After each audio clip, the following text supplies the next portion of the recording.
नमस्कार, सत श्री अकाल, आदाब और वेरी गुड इवनिंग। आप लोग सभी का स्वागत है करियर फाउंडेशन के इस क्लास में। जेएसएससी इंग्लिश की हम बात कर रहे हैं, जहां पे हम पीजीटी की बात कर रहे हैं। पीजीटी के सिलेबस में हमारी पहली क्लास जो विलियम वर्ड्सवर्थ की क्लास हुई थी, विलियम वर्ड्सवर्थ के क्लास में मैंने काफी सारे टॉपिक्स को कवर किया था, मगर मैंने आपको कहा था कि मैं पार्ट 2 लेकर आऊंगा। मैंने सोचा पार्ट 2 में थोड़ा बहुत क्या इंफॉर्मेशन शेयर करूं, तो मैंने सारा का सारा इंफॉर्मेशन नोट्स में डाल दिया। इस टाइप के जो नोट्स होंगे वो हमारे ऐप पे हर एक टॉपिक पे इंक्लूड होंगे।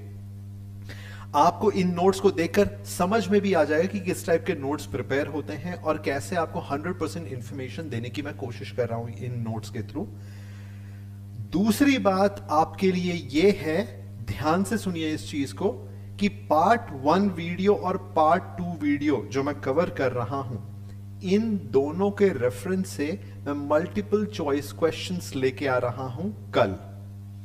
इसके लाइव का इंटीमेशन आपको मिल जाएगा, नोटिफिकेशन आपके पास आ जाएगा। आप इन दोनों वीडियोस को रेफर कर सकते हैं कंप्लीटली और प्रिपेयर्ड रह सकते हैं। कल हम मल्टीपल चॉइस क्वेश्चंस करेंगे विलियम वर्ड्सवर्थ का। विलियम वर्ड्सवर्थ सबसे इंपॉर्टेंट टॉपिक है।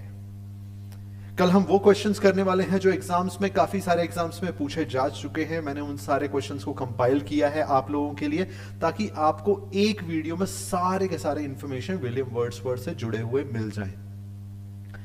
तकरीबन 15 से 20 क्वेश्चन आपके एग्जाम में विलियम वर्ड्सवर्थ से आ सकते हैं, तो इस टॉपिक को सीरियसली प्रिपेयर करना जरूरी है। और मैंने पीजीटी के इंग्लिश के सिलेबस में मैंने सबसे ज्यादा फोकस सबसे पहले इसी के ऊपर किया है, ताकि आपको मैक्सिमम इंफॉर्मेशन मिल जाए।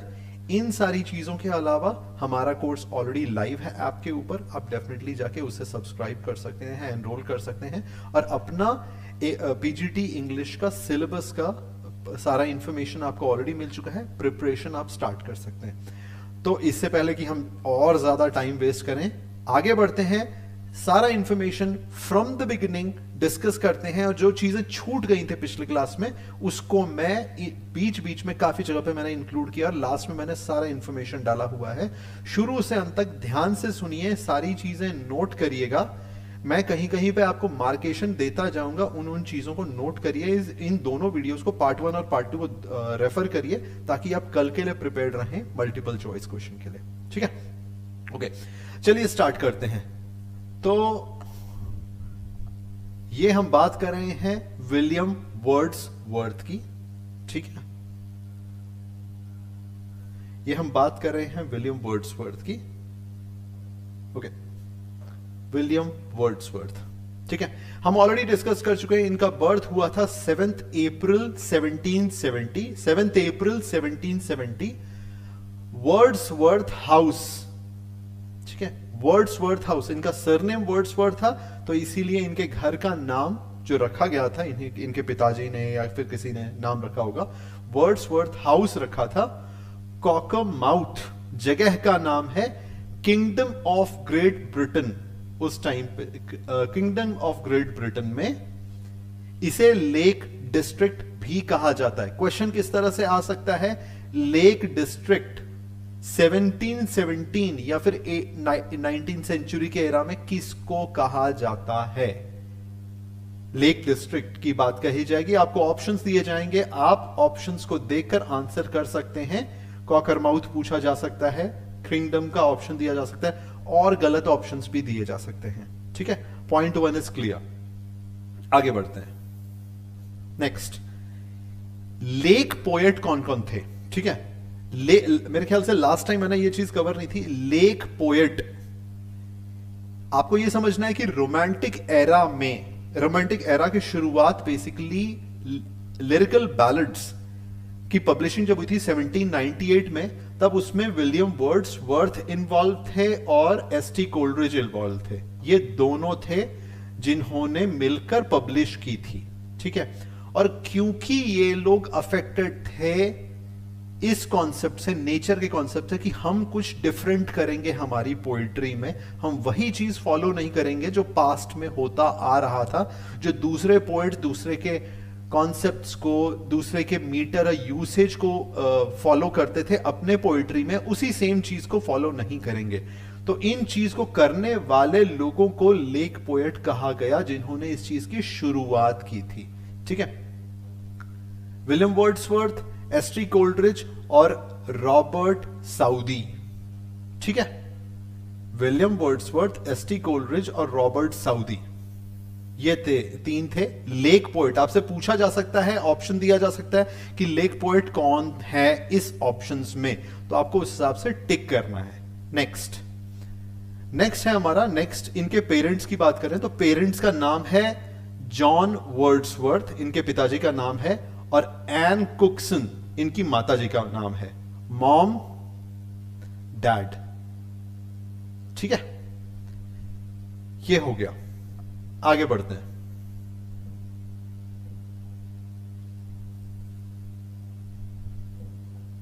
ठीक है, नेक्स्ट है इनका देहांत कब, पेरेंट्स हमारा कवर हो गया। उसके बाद फिर हम आ जाते हैं सिस्टर में। इनकी सिस्टर एक तरह से इनकी बहुत क्लोज फ्रेंड थी, पूरे लाइफ टाइम इन्होंने इनका सपोर्ट किया था, विलियम वर्ड्सवर्थ का। इनकी पोइट्री जो आई थी, पहला आप कह लो द प्रिल्यूड जब इन्होंने लिखा था, जिसका लिखना इन्होंने कुछ 1805 या 1806 के अराउंड उन्होंने फिनिश कर दिया था, पर उनकी प्रिंटिंग जो हुई थी उनके मरणोपरांत हुई थी। ठीक है, तो आपको इस चीज को ध्यान देना है कि लिरिकल बैलड्स और इनके बाकी इनके लाइफ टाइम सपोर्ट में, इनके लिखने में जो सपोर्ट किया था, उस हर जगह पे डॉरथी जो इनकी सिस्टर थी वो मौजूद थी, उनकी काफी हेल्प की थी उन्होंने इस चीज में। इवन जब वो एस.टी. कोल्ड्रिज के साथ मिले थे उस टाइम पे भी डॉरथी उनके साथ थी। जब वो फ्रांस गए थे उस टाइम पे भी डॉरथी उनके साथ थी, सपोर्ट किया था उनका। जब अपनी गर्लफ्रेंड के साथ से मिलने के लिए गए थे, फ्रेंच रिवॉल्यूशन जब हो रहा था, तब भी डॉरथी उनके साथ थी। ठीक है, और उसके बाद जब उनकी शादी हो रही थी तो शादी के टाइम पर, क्योंकि उनको फ्रांस में जाकर अपनी गर्लफ्रेंड को छोड़ना पड़ रहा था विलियम वर्ड्सवर्थ को, तो इस चीज के लिए बोला भी था डॉरथी ने। इवन उनकी जो बेटी थी उनकी गर्लफ्रेंड से, उसको सपोर्ट करने के लिए, फाइनेंशियली सपोर्ट करने के लिए भी डॉरथी ने हेल्प की थी विलियम वर्ड्सवर्थ को रिक्वेस्ट किया था कि वो उनकी हेल्प करे, उनकी बेटी की फाइनेंशियली। ठीक है, तो इसीलिए इनका बहुत बड़ा योगदान है विलियम वर्ड्सवर्थ की लाइफ में, आपको याद रखना चाहिए चीज। Sister, okay. नेक्स्ट आ जाते हैं, इनका देहांत कब हुआ था? कि विलियम वर्ड्सवर्थ का देहांत कब हुआ था? 23 अप्रैल 1950 में इनका देहांत हुआ था। उस समय इनकी उम्र 80 साल की थी। ठीक है, कहां पे मतलब हुआ था? कम्बरलैंड करके एक जगह थी, वहां पे इनका देहांत हुआ था। और उसके बाद फिर इनको कहां पर, मतलब जो उनका लास्ट सेरेमनी होती है क्रिश्चियंस की, उनको कहां पे बरी किया गया था? उनको बरी किया गया था सेंट ओसवर्ल्ड्स चर्च। सेंट ओसवर्ल्ड्स चर्च में बरी किया गया था। ग्रासमेयर करके जगह का नाम है, जो कि यूनाइटेड किंगडम में है। कुछ भी पूछा जा सकता है, डेट पूछा जा सकता है, यह पूछा जा सकता है कि उनकी उम्र कितनी थी जब उनका देहांत हुआ था, कहां पर हुआ था यह पूछा जा सकता है, कौन से चर्च में उनको बरी किया गया वो पूछा जा सकता है, जगह का नाम था क्या चर्च का वो पूछा जा सकता है, और यूनाइटेड किंगडम जनरली कोई नहीं पूछेगा, मगर मेनली अभी इसमें इन सारी चीजों में एक और चीज पूछी जा सकती है, वो ये है कि उनको कौन सी बीमारी से उनका देहांत हुआ था। प्लूरसी करके एक बीमारी होती है जिसमें फेफड़े स्वेल हो जाते हैं, पानी भर जाता है, फेफड़े स्वेल हो जाते हैं, तो उस वजह से उनका देहांत हो गया था। ठीक है, प्लूरसी करके बीमारी का नाम है। आपको ये सारी चीजें, तो इस एक स्टेटमेंट में बहुत सारा इंफॉर्मेशन है, आपको याद रखना है। आगे बढ़ते हैं। ऑक्यूपेशन क्या था उनका? ऑक्यूपेशन, वो इंग्लिश रोमांटिक पोएट थे और वो क्रिटिक थे। क्रिटिक क्या? लिटरेरी क्रिटिसिज्म करके मैंने टर्म बोला था लास्ट टाइम पे। लिटरेरी क्रिटिसिज्म की मैंने बात की थी कि मतलब अगर कोई कुछ लिखता है, कोई भी लिखता है, जैसे कि ऐसे लिखा, पोयम लिखा वगैरह वगैरह, तो ये वो राइटर्स हैं जिनका एक टाइम पीरियड के बाद, लाइक 50-60 साल के हो जाने के बाद ज्यादा घूमते फिरते नहीं है। जब घूमते फिरते नहीं है तो इंस्पिरेशन ज्यादा आता नहीं है। जब इंस्पिरेशन ज्यादा आता नहीं है तो लिखना छोड़ देते हैं। तो उस टाइम पे ये लोग क्या करते हैं, दूसरे के लिखी हुई चीज, क्योंकि काफी सीनियर हो गए हैं, ठीक है। आपको ये भी पता है कि पोएट लॉरेट का इनको उपाधि दी गई थी, अभी हम लोग आगे वही डिस्कस करेंगे, इनको पोएट लॉरेट की उपाधि दी गई थी। तो ये इतने सीनियर हो जाते हैं, इतना नॉलेज होता है इनको लिटरेचर का, कि ये दूसरे के लिखे हुए काव्यों को पढ़कर उसमें क्रिटिसिज्म, उसमें कमियां निकाल सकते हैं या फिर उसकी तारीफ कर सकते हैं। किसी को यूं ही पोएट लॉरेट बना नहीं दिया जाएगा, मतलब राष्ट्र कवि। जैसे हमारे देश में अगर मैं तुलसीदास की बात करूं तो उनको एक बड़ी उपाधि दी गई, उनको राष्ट्र कवि कहा गया था, ठीक है। उसी तरह राष्ट्र कवि की उपाधि इनको दी गई थी, जिसे पोएट लॉरेट कहते हैं यूनाइटेड किंगडम में, ठीक है। आगे बढ़ते हैं। नेक्स्ट, इनका एजुकेशन कहां पे हुआ था? दो जगह आपको इस चीज को नोट करके रखना है, ठीक है। एक, सबसे पहले इनकी शुरुआत कहां से हुई थी, एजुकेशन की बेसिकली शुरुआत कहां से हुई थी? हॉक्सशेड ग्रामर स्कूल, हॉक्सशेड ग्रामर स्कूल, यहां से इनके एजुकेशन की शुरुआत हुई थी। कहां पे ये है? लैंकशायर करके जगह है, वहां पे है। अभी कंब्रिया करके एक जगह है, वहां पे, जैसे जगह के नाम चेंज नहीं होते हैं कि पहले कुछ और हो गया बाद में कुछ हो गया, तो पहले लैंकशायर करके जगह था जहां पे ये स्कूल लोकेटेड था, बाद में उसी जगह का नाम चेंज करके कंब्रिया कर दिया गया। तो क्वेश्चन आप फ्रेम कर सकते हैं, पहले जगह का नाम क्या था, अब क्या है उस जगह का नाम, पहले किस स्कूल से शुरुआत हुई थी उनकी, ये सारी चीजें इसमें इंक्लूडेड हैं। आप नोट डाउन कर सकते हैं इस चीज को, ठीक है। हॉक्सशील्ड ग्रामर स्कूल, लैंकशायर, जो कि आज की डेट में कंब्रिया के नाम से जाना जाता है। कूल। नेक्स्ट, उसके बाद उस स्कूल को छोड़ने के बाद इन्होंने बाद में अपना एजुकेशन कहां से खत्म किया? University of Cambridge, Saint George college Cambridge, ठीक है। एफिलिएशन मालूम है ना, कोई एक कॉलेज किसी एक पर्टिकुलर यूनिवर्सिटी से अफिलिएटेड होता है, ठीक है। आप डायरेक्टली यूनिवर्सिटी नहीं जाते हैं पढ़ने के लिए, आप कॉलेज जाते हैं पढ़ने के लिए। कुछ लोग यूनिवर्सिटी भी जाते हैं, कुछ लोग कॉलेज जाते हैं पढ़ने के लिए। कॉलेज में सिलेबस जो चलता है किसी पर्टिकुलर यूनिवर्सिटी का चलता है, किसी से अफिलिएशन है, डिग्री जो आपको आएगी कौन से यूनिवर्सिटी की आएगी। जैसे मैंने पढ़ाई की थी आंध्र प्रदेश में, मेरा कॉलेज था गीतम कॉलेज। गीतम कॉलेज किससे अफिलिएटेड था? गीतम कॉलेज अफिलिएटेड था आंध्रा यूनिवर्सिटी से, ठीक है। तो आंध्रा यूनिवर्सिटी से अफिलिएटेड था, इसीलिए मुझे जो डिग्री आई होगी वो आंध्रा यूनिवर्सिटी से आई होगी। उसी तरह से अगर मैं सेंट जॉन कॉलेज कैम्ब्रिज की बात करूं तो ये अफिलिएटेड था इस वाली यूनिवर्सिटी से, ठीक है। तो क्वेश्चन आपको कोई ये नहीं पूछेगा कौन सा अफिलिएशन है, क्या है। डेफिनेटली ये पूछेगा कि भाई कौन से कॉलेज से था। यूनिवर्सिटी कैम्ब्रिज आप लिख सकते हैं उस चीज को, ठीक है। आगे बढ़ते हैं, ठीक है। एजुकेशन समझ में आ गया होगा आप लोगों को अभी तक। आगे नेक्स्ट पे जाते हैं। अभी एजुकेशन हो गया, अभी आते हैं हम टीचर्स पे। तो टीचर्स, इनके मेन वो टीचर्स कौन थे जिन्होंने इनको इंस्पायर किया था इनका करियर पाथ चूज करने के लिए? ये पॉलिटिकल थॉट भी समझते थे, पॉलिटिक्स में भी इन्वॉल्व रहते थे, मगर कभी इन्होंने अपने काव्यों में डाला नहीं। इन्होंने एक टाइम पर एक ड्रामा भी लिखा था, वो अभी आगे आएगा तो मैं उस चीज को बताऊंगा। इन्होंने मतलब एक ड्रामा भी लिखा था द बॉर्डर्स करके, ठीक है। मगर उस चीज मैंने पिछले वाले क्लास में भी इस चीज को एक्सप्लेन किया है। द बॉर्डर्स करके इन्होंने ड्रामा लिखा था, पर वो कभी प्ले बन नहीं पाया। जो उस टाइम के राजा थे या फिर जो क्रिटिक थे, उन्होंने मना कर दिया कि तुम्हारा फेम नहीं बढ़ेगा इस ड्रामा को प्रोग्रेस करने से या फिर इस प्ले को पब्लिक के सामने लाने से, इसलिए बेटर इस चीज को मत लाओ। ये चीज कही गई थी। तो सबसे इंपॉर्टेंट चीज आपके लिए जानने के लिए ये है कि आपका ये जो इन्फ्लुएंस जो होता है, इन्फ्लुएंस कहां से हुआ था, ठीक है। तो किसी चीज का पर्टिकुलर इन्फ्लुएंस, जैसे पॉलिटिकल इन्फ्लुएंस अगर इनको किसी से हुआ होगा तो इन्होंने प्ले लिखा होगा, मगर वो प्ले चल नहीं पाया तो पॉलिटिकली इन्होंने ज्यादा इन्वॉल्व नहीं रहे। और उसके बाद फिर जैसे ही नेचर का इन्फ्लुएंस इनके ऊपर आया, इन्होंने अपनी पूरी की पूरी पोइट्री में नेचर को डालना ज्यादा शुरू कर दिया, ठीक है। तो विलियम टेलर थे इनके टीचर, विलियम टेलर थे इनके टीचर, जिनसे इंस्पायर होकर इन्होंने अपनी पोएट्री कंपोज की थी, ठीक है। ध्यान रखना इस बात को। विलियम टेलर थे इनके टीचर, जिनसे इंस्पायर होकर इन्होंने पोएट्री की शुरुआत की थी, कंपोज करना शुरू किया था, ठीक है।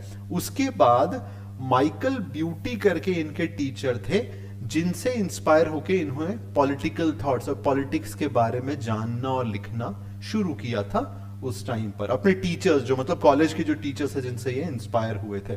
तो आपको ये दो नाम, अगर कोई पूछे कि किनसे इंस्पायर होकर पोएम्स लिखे गए थे, तो नाम आप क्या देंगे? William Taylor. आप बोलेंगे पॉलिटिकल इन्वॉल्वमेंट अगर था उनका, विलियम वर्ड्सवर्थ था। किससे इंस्पायर थे, कौन से टीचर से इंस्पायर थे? माइकल ब्यूटी करके टीचर थे, उनसे इंस्पायर थे। कूल है, समझ में आ गया होगा आप लोगों को। आगे बढ़ते हैं, टीचर समझ में आ गए उसके बाद, ठीक है। अभी ये अल्मा मेटर क्या है? अल्मा मेटर है कि आपको पढ़ाई कंप्लीट करने के बाद जो डिग्री अवार्ड होती है उसी को अलग नाम से अल्मा मेटर कहा जाता है, ठीक है। अल्मा मेटर कौन से यूनिवर्सिटी से अवार्ड हुई थी? कैम्ब्रिज यूनिवर्सिटी से अवार्ड हुई थी। अल्मा मेटर उस डिग्री का नाम होता है, ठीक है, कि पढ़ाई कंप्लीट करने के बाद आपको कहां से अवार्ड हो रहा है वो, ठीक है। तो दिस इज कैम्ब्रिज। अगर कोई आपसे पूछे इनको अल्मा मेटर कहां से अवार्ड हुआ था, तो आप सिंपली ये लिख देंगे कैम्ब्रिज यूनिवर्सिटी, या फिर उस पर टिक मार देंगे जो आपको ऑप्शंस जो आएंगे वो। अभी लिटरेरी मूवमेंट इन्होंने जो लिखना शुरू किया था, जैसे हर एक एरा था, Elizabethan era, Augustine era, old era, middle era, right. इसके बाद फिर हम लोग अभी इस हमारे वाले सिलेबस जो पीजीटी का जो हमारा सिलेबस है इंग्लिश का, उसमें हमारा कौन कौन सा आ रहा है? रोमांटिक एरा, विक्टोरियन एरा, ये सारे के सारे एराज आ रहे हैं। तो इनके पर्टिकुलर एज को क्या कहा जाता है? Romantic era. तो इनका इन्फ्लुएंस, इनके मूवमेंट को क्या कहा जाता है? कि लिटरेरी मूवमेंट की बात कर रहे हैं हम। लिटरेरी मतलब जो काव्य लिखे जाते हैं, उस मूवमेंट का क्या नाम दिया गया है? वो नाम दिया गया है रोमांटिसिज्म, क्योंकि ये रोमांटिक एरा है जिसकी हम अभी बात कर रहे हैं, वो रोमांटिक एरा है। तो लिटरेरी मूवमेंट का क्या नाम दिया गया है? रोमांटिक एरा या फिर रोमांटिसिज्म। कोई भी आपको कंफ्यूज नहीं करेगा, रोमांटिक एरा या फिर आएगा या फिर रोमांटिसिज्म आएगा ऑप्शन में। ऐसा नहीं होगा कि रोमांटिसिज्म भी आ रहा है, रोमांटिक एरा भी आ रहा है, ऐसा कोई नहीं पूछेगा। या तो रोमांटिसिज्म पूछे रहेंगे आपके ऑप्शंस में, या फिर रोमांटिक एरा रहेगा आपके ऑप्शन में, ठीक है। नेक्स्ट चलते हैं। अब इनकी शादी कब हुई थी? 4 अक्टूबर 1802 में मेरी हचिनसन, जो उनकी स्कूल फ्रेंड थी, स्कूल में काफी दिनों मतलब उनके साथ रही थी, और फिर काफी सपोर्ट भी, इन्होंने भी काफी सपोर्ट किया था life, through out the life इन्होंने इनको सपोर्ट किया था, विलियम वर्ड्सवर्थ को। शादी के बाद इनका नाम क्या हो गया? मेरी वर्ड्सवर्थ, ठीक है। तो मेरी हचिनसन से इनकी शादी हुई थी 4 अक्टूबर 1802 में, ओके। ये पार्ट हमारा हो गया। उसके बाद फिर नोटेबल वर्क्स, इनके सबसे इंपॉर्टेंट वर्क्स कौन कौन से हैं? इनके लाइफ के 4 इंपॉर्टेंट वर्क्स हैं, ये पूछा जा सकता है आपसे। ध्यान से सुनिए, नोटेबल वर्क्स कौन कौन से? आप जानते हैं, पिछले बार भी हम लोग डिस्कस कर चुके हैं, लिरिकल बैलड्स हम डिस्कस कर चुके हैं ऑलरेडी। फिर हम डिस्कस कर चुके हैं द प्रिल्यूड्स, उनकी ऑटोबायोग्राफी या सेमी ऑटोबायोग्राफी, क्योंकि इन्होंने सेमी ऑटोबायोग्राफी इसलिए कहते हैं कि इन्होंने इनका काफी पार्ट, क्योंकि इनके दोस्त भी रहे थे, और उसी दौरान जब उनकी दोस्ती थी एस.टी. कोलरिज से, सैमुअल टेलर कोलरिज से इनकी दोस्ती थी, उसी टाइम पर इन्होंने प्रिल्यूड लिखा था। तो काफी सेक्शन इन्होंने डेडिकेट भी किया था कोलरिज को। तो इनको ना मतलब द प्रिल्यूड को इन्होंने जो अपने टाइम पे नाम दिया था, पोएम टू कोलरिज भी कहा था, ओके। आगे आएगा, मैं ऐसा कोई भी चीज आपको बता नहीं रहा जो इस नोट्स में इंक्लूडेड नहीं है, डेफिनेटली सब कुछ है, बस वो टॉपिक आ जाता है तो मैं आप लोगों को दोबारा बता देता हूं। और जितने बार हम कोई चीज सुनते हैं ना, उतना हमें याद रहता है, उतने बार हम चीजों को प्रैक्टिस करते हैं, याद रहता है, तो फिर हमें एग्जाम में जाने से पहले ना पढ़ने की जरूरत नहीं पड़ती। तो मेरे जो वीडियोस हैं, फॉर एग्जांपल आप हमारा कोर्स एनरोल करते हैं, तो उसमें जितने वीडियोस हैं ना, आपको कुछ नहीं करना, उस वीडियो को जाना है, एकदम ध्यान से बैठ के एक बार सुन लेना है। और सबसे बड़ी चीज आपको बता रहा हूं, जब आप सुन रहे हो, भले ही आपके पास नोट्स है, भले ही पीडीएफ है, लिखने की आदत डालिए, बहुत जरूरी है, लिखने की आदत डालिए। जो सुने वीडियो स्टॉप करें, लिखें, जो सुने वीडियो, पूरी की पूरी लाइन लिखने की जरूरत नहीं है। फॉर एग्जांपल अगर मैं आपसे ये कहूं कि नोटेबल वर्क कौन कौन है, लिरिकल बैलड्स, इसे लिखिए, स्पेलिंग गलत नहीं होगी, ठीक है, आपको याद रह जाएगा इस चीज को। 4 बार किसी चीज को लिखेंगे तो 5वीं बार ध्यान में रहेगा, कोई भी कहीं भी दुनिया में पूछ ले आपको याद रहेगा। तो कोई भी चीज लिखिए, जरूर लिखिए, बिना लिखे मत छोड़िए, ठीक है।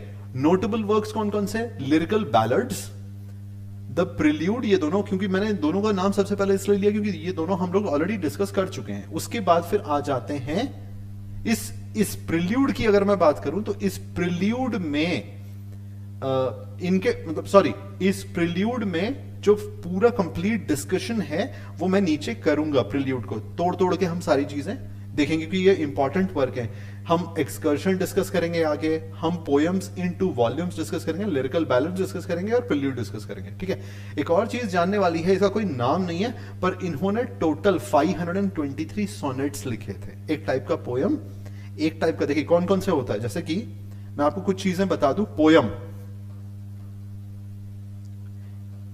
पोयम में जनरली क्या होता है, राइमिंग होती है, लास्ट में एक टाइप का मीटर लगता है, ठीक है। उसके बाद फिर मैं एक और चीज कवर करूंगा जिसमें कवर कर चुका हूं ऑलरेडी, पिछले वाले क्लास में बता भी, ब्लैंक वर्स कहते हैं, ठीक है। ब्लैंक वर्स, ये ब्लैंक वर्स प्रिल्यूड जो लिखा गया था ब्लैंक वर्स उसमें यूज हुआ था, ठीक है। अगेन एक टाइप का मीटर होता है जो यूज होता है, ठीक है। उसके बाद फिर आप जगह कहीं कहीं सुनेंगे प्रोज, PROSE, प्रोज।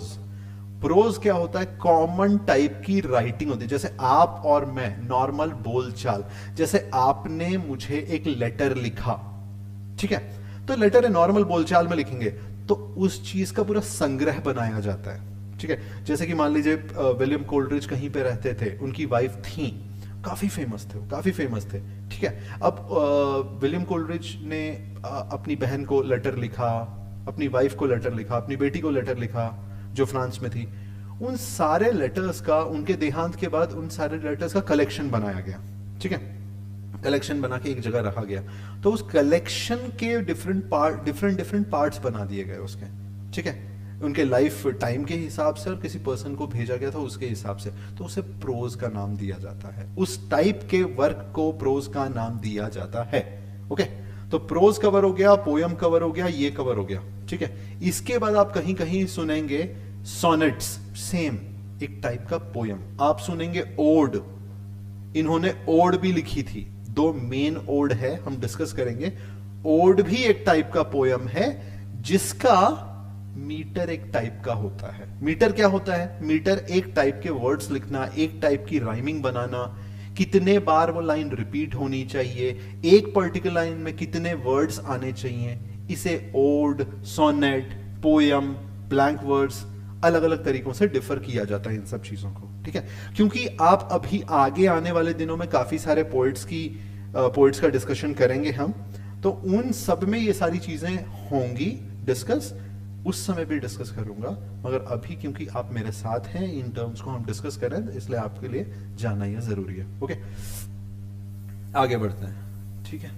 तो इनके क्या क्या थे, लिरिकल बैलेट्स मैंने आपको बता दिया, द प्रिल्यूड बता दिया, पोएम्स इन 2 वॉल्यूम्स बता दिया, द एक्सकर्जन जो है ये भी हम डिस्कस करेंगे। इसके साथ साथ इन्होंने अपने लाइफ में 523 सोनेट्स लिखे थे, ओके। तो आपको नंबर पूछा जा सकता है कि विलियम वर्ड्सवर्थ ने कितने पोयम लिखे, सॉरी कितने सोनेट्स लिखे थे, देख लीजिएगा, ओके।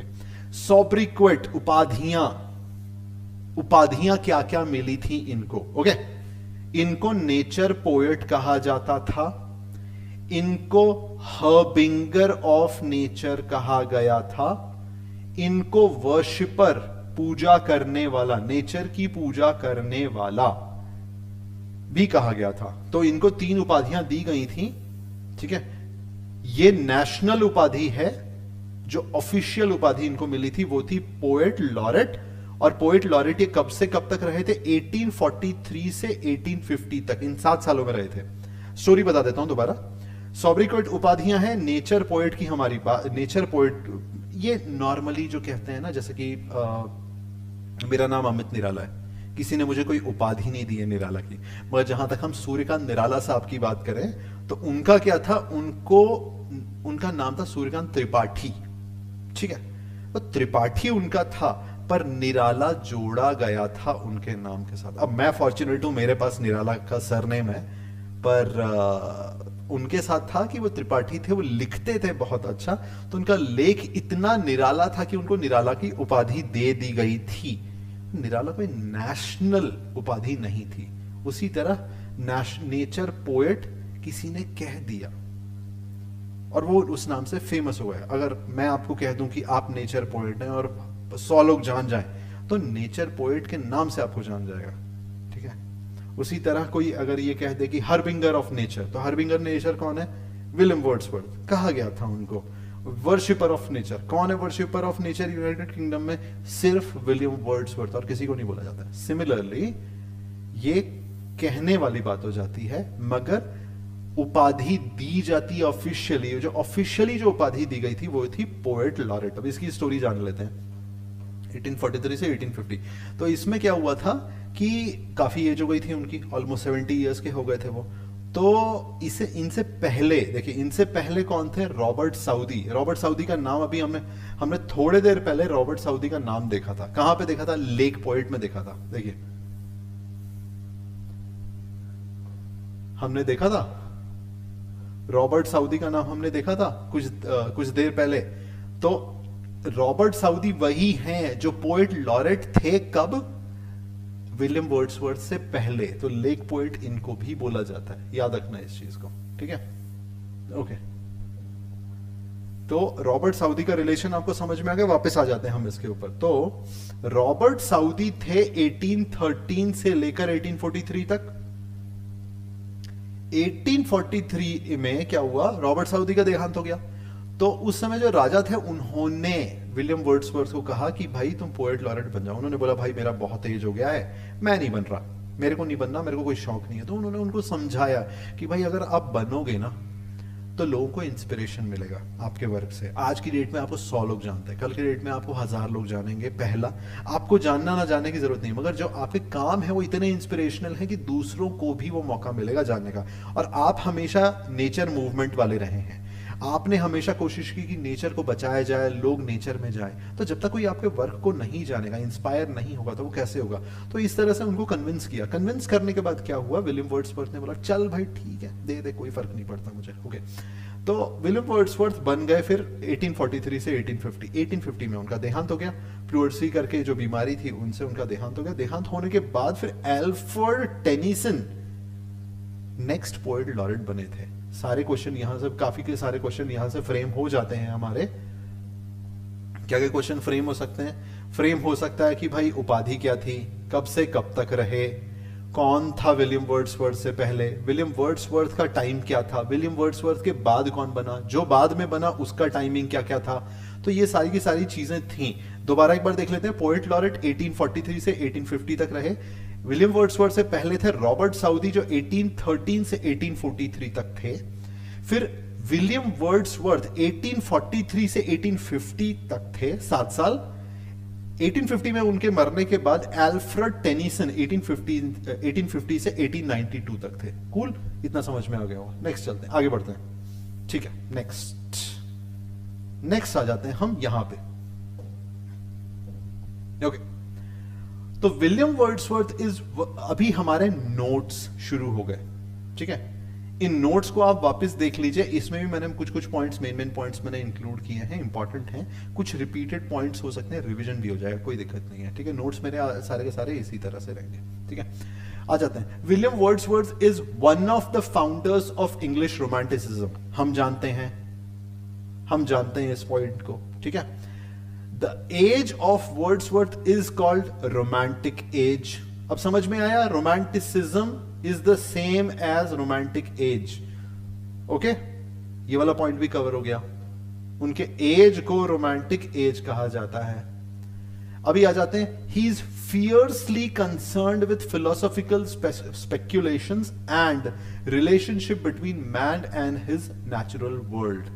तो वो काफी कंसर्न्ड हैं स्पेक्यूलेट करना, सोचना उस चीज के बारे में। फिलॉसफी जो लाइफ से रिलेटेड होती है, फिलॉसफीज जो होती हैं, जो कुछ बातें, ऐसी बातें होती है जिसको सोचने की जरूरत होती है आपकी लाइफ को ड्राइव करने के लिए। स्पेक्यूलेशन जो बदलती रहती है, हो भी सकता है, नहीं हो सकता है। तो वो ऐसे फिलोसॉफिकल थॉट से काफी ज्यादा रिलेट करते थे अपने आप को, उन चीजों के बारे में ज्यादा सोचते थे और उन चीजों के बारे में ज्यादा लिखते थे। और रिलेशनशिप बिटवीन किस किस के बीच में, relationship man and natural world, एक इंसान और नेचुरल वर्ल्ड। नेचुरल वर्ल्ड क्या होता है? पौधे, पेड़, मैदान, पहाड़, कुदरत बेसिकली। जहां आप सिटी लाइफ हटा दीजिए, वो नेचुरल वर्ल्ड है, ठीक है। इवन वो गांव, हमारे जो गांव है ना वो ज्यादा प्यारे हैं। मुझे नहीं पता लोगों को सिटी क्यों पसंद आती है भाई। मैं जब गांव में जाता हूं, मैं अपनी पूरी की पूरी लाइफ सिटी में रहा हूं, शायद वो एक रीजन है जो मुझे अट्रैक्ट करता है गांव में। मगर जो गांव की बात है वो गांव की बात है, मैं उस चीज के ऊपर कुछ कमेंट नहीं कर सकता। वो जो मजा है वो नहीं मिलता सिटी में। मैंने, आप एक सिटी का नाम लीजिए, जिस सिटी में, एक अच्छी सिटी का नाम लीजिए, बड़ी सिटी का, जिस सिटी में मैं नहीं रहा हूं इंडिया में, हर एक सिटी में एक अच्छा खासा टाइम मैंने स्पेंड किया है।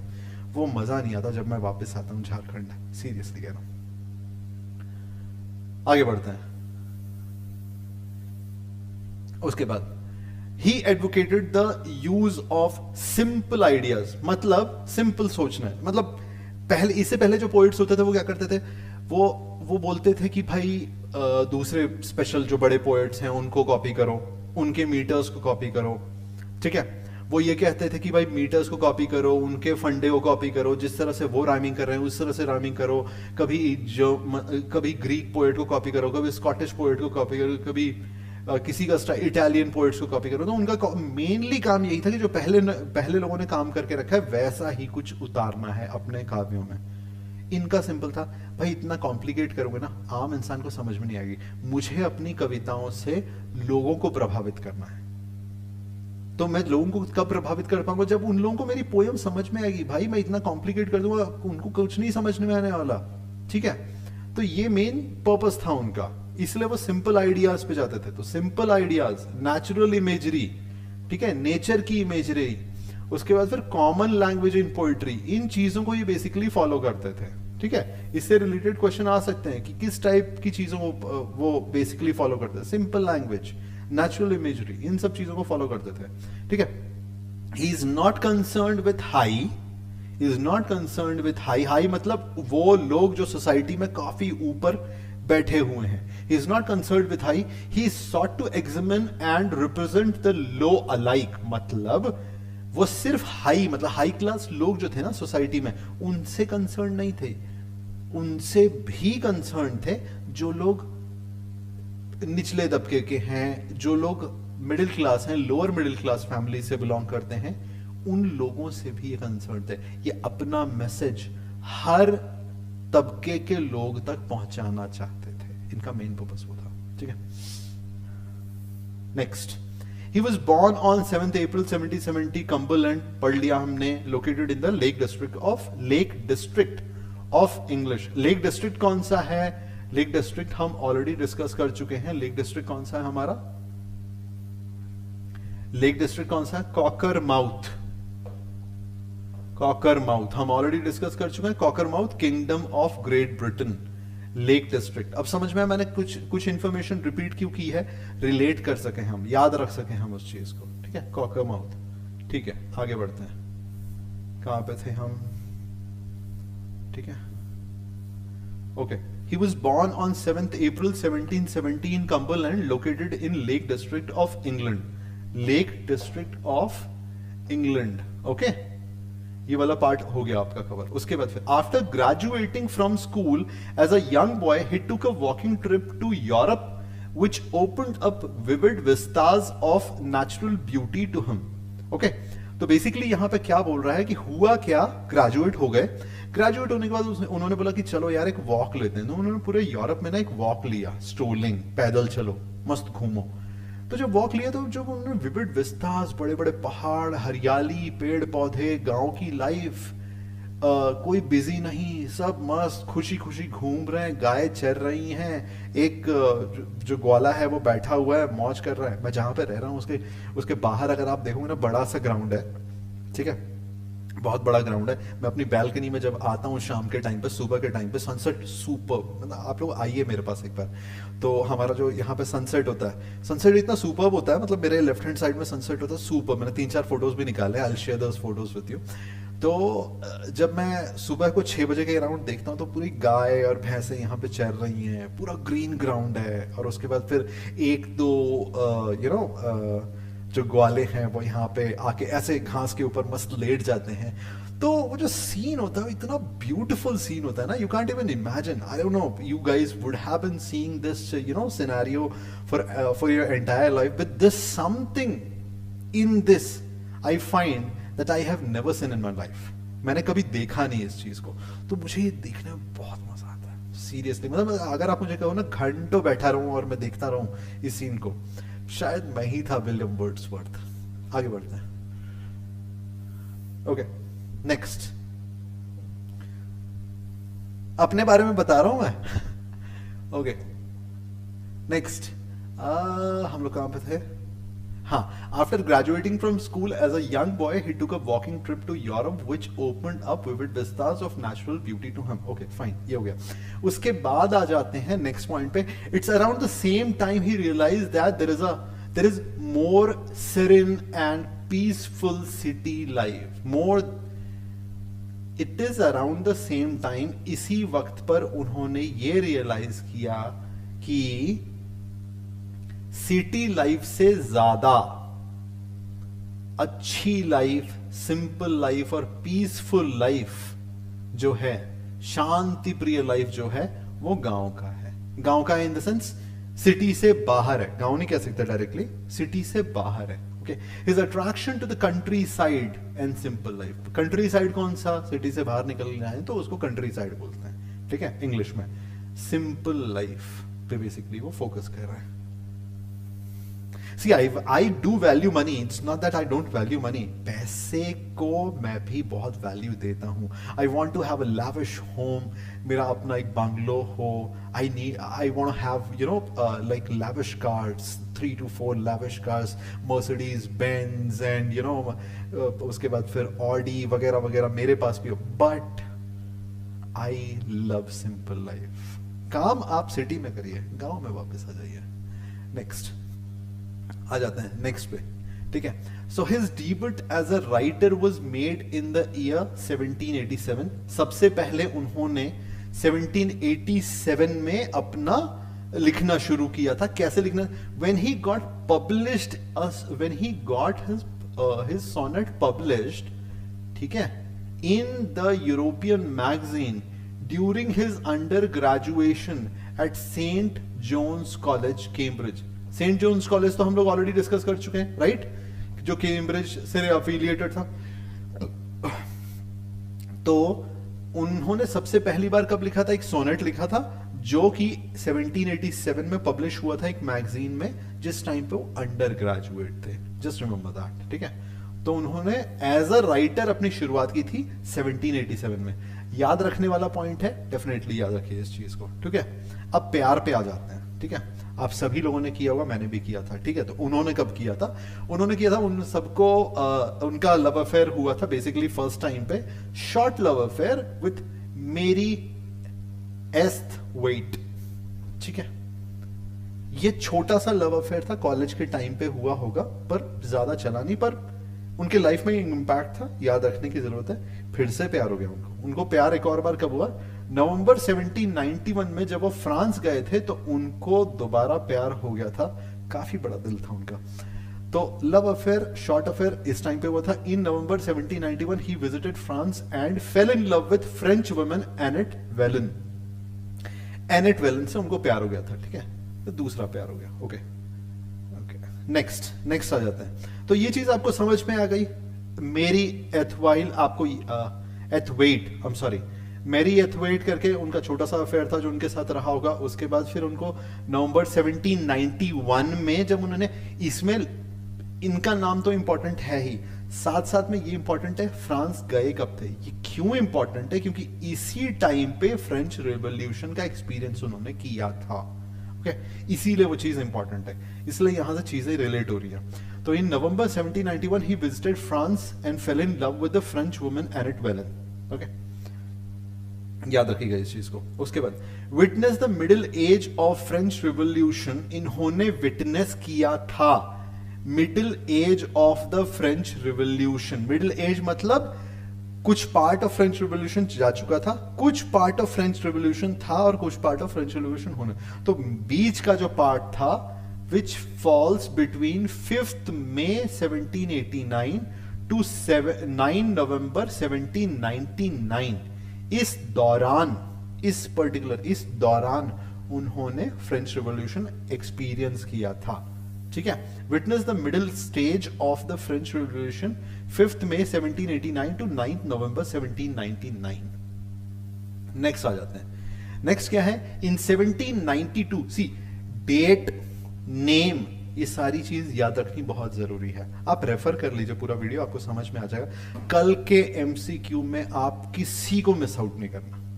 You everybody have to attend the live session and you will be answering the questions. First मैं आपको क्वेश्चन पूछूंगा, ऑप्शंस दूंगा, उसके बाद फिर आप लोग आंसर किस तरह करेंगे कल के लिए अभी बता दे रहा हूं मैं। आप लोग आंसर इस तरह करेंगे, मान लीजिए आप 5th क्वेश्चन के ऊपर हो, ठीक है, अब मान लो आप 5th क्वेश्चन के ऊपर हो, 5th क्वेश्चन बी ऑप्शन है आपका, इस तरह से आंसर है आपका, तो आप लोग इस तरह से आंसर देंगे। ऐसे नहीं बी लिखना शुरू किया तो बी बी बी बी करके लिख रहे हैं, बी नहीं लिखनी है, पूरा लिखना है। ओके, तो ये आपका पार्ट हो गया। ठीक है, आगे बढ़ते हैं। आपको समझ में आ गया, कल के लिए प्रिपरेशन है, पहली वाली वीडियो भी देख लेना, नहीं देखोगे चल जाए क्योंकि सारा इंफॉर्मेशन इसमें है, ये भी देख लोगे तो चलेगा, पिछला वाला देख लोगे तो ज्यादा डिस्क्रिप्शन है, इसमें ज्यादा डिस्क्रिप्शन है, इसमें हम लोग थोड़ा फास्ट गए।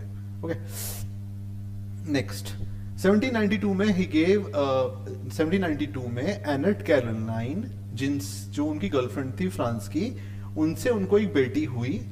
ठीक है, उसका नाम, हाँ ये इनका, ये सॉरी ये गर्लफ्रेंड नहीं है, ये वो है क्या नाम है, उनकी बेटी का नाम है बेसिकली एनेट वेलन था, बेसिकली गर्लफ्रेंड का नाम एनेट वेलन।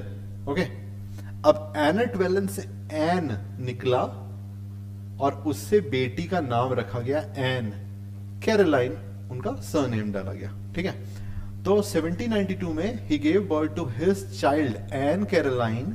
ओके, इसका राइन कब था और किस टाइम पे 1792 में, कब 1792 में इनकी बेटी का जन्म हुआ था, पहली वाली बेटी का, इनके गर्लफ्रेंड के साथ जो कि फ्रांस में थी।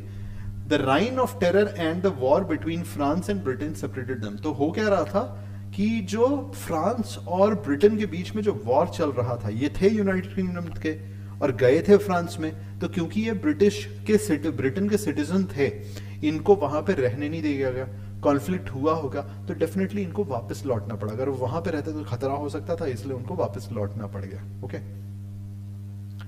तो फ्रेंच रिवॉल्यूशन के टाइम पे ये हुआ था और war between France and Britain, उस चीज ने इन दोनों को सेपरेट कर दिया था। ठीक है, आगे बढ़ते हैं, एक सेकंड, आगे बढ़ते हैं। उसके बाद हम आ जाते हैं 1793 में। 1793 में क्या हुआ था, published his first poetry collection an evening walk and descriptive sketches. Note करने वाली चीज है, नोट कर लीजिए, ज्यादा समझाने वाला सीन नहीं है इसमें। डेट आपको पता ही है 1793, पहली फर्स्ट पोएट्री कलेक्शन इनकी पब्लिश हुई थी। नाम क्या था इस पोएट्री का, इवनिंग वॉक डिस्क्रिप्टिव स्केचेस। ठीक है, ओके, इसके बाद हम आगे बढ़ते हैं नेक्स्ट पॉइंट पे। In 1794 he move to Racedown Lodge with his sister Dorothy. हर जगह, मैक्सिमम हर जगह जहां पे भी जाते थे, इनकी बहन साथ में रहती थी। ओके, तो इनकी सिस्टर इनके साथ में रहती थी, और उसके बाद फिर वेयर ही मेट एसटी कोल्ड्रिज। ठीक है, तो 1794 एक अप्रोक्सीमेशन है, फिर मैंने इस चीज को वापस लिखा है, आप इस चीज को कंसिडर नहीं करिएगा क्योंकि यहां पे मैंने अगस्त 1795 एग्जैक्ट डेट दिया हुआ है। ठीक है, तो 1794 वो पीरियड है जिस टाइम पे वो गए थे, क्योंकि वो ट्रैवलिंग का टाइम था, कोई स्पेसिफिक, आप समझ लीजिए 1794 में उन्होंने ट्रैवल शुरू किया था। ट्रैवल शुरू किया, वो ट्रैवल करते रहे, करने के बाद अगस्त 1795 में जब अपने पर्टिकुलर लोकेशन पे पहुंचे थे, तब उनकी भेंट यहाँ पे एसटी कोलरिज के साथ हुई थी बेसिकली। तो 1794 में वो ट्रैवल शुरू हुआ था, जिसके दौरान वो मिले थे, और स्पेसिफिकली कब मिले थे, अगस्त 1795। इनका पूरा नाम क्या था, सैमुअल टेलर कोल्ड्रिज। कौन थे ये, लेक पोएट, हम लोग ऑलरेडी डिस्कस कर चुके हैं, Robert Southey and William Wordsworth, lake poet. ठीक है, ओके, आगे बढ़ते हैं हम। ठीक है, आगे बढ़ते हैं। उसके बाद फिर आप आ जाइए नेक्स्ट पॉइंट पे, मतलब इसी दौरान आप देखिए, अगस्त 1975 इसी दौरान हुआ था। ठीक है, अभी next, he wrote his only play, मैं प्ले के बारे में बात कर रहा था, द बॉर्डर्स, मैं ऑलरेडी डिस्कस कर चुका, the borders, a worst tragedy set during the reign of king Henry of England. तो ये पूछा जा सकता है कि उनका सिर्फ उन्होंने कौन सा एक ऐसा प्ले लिखा था, नाम दे दिए जाएंगे, द बॉर्डर्स उसका आंसर हो सकता है। नेक्स्ट, किसके टाइम पर उन्होंने लिखा था, है किंग हेनरी III का उस समय इंग्लैंड पर राज चल रहा था, जिस टाइम पर उन्होंने द बॉर्डर्स प्ले लिखा था, अपनी लाइफ का ओनली प्ले। ओके, नेक्स्ट पे आ जाते हैं।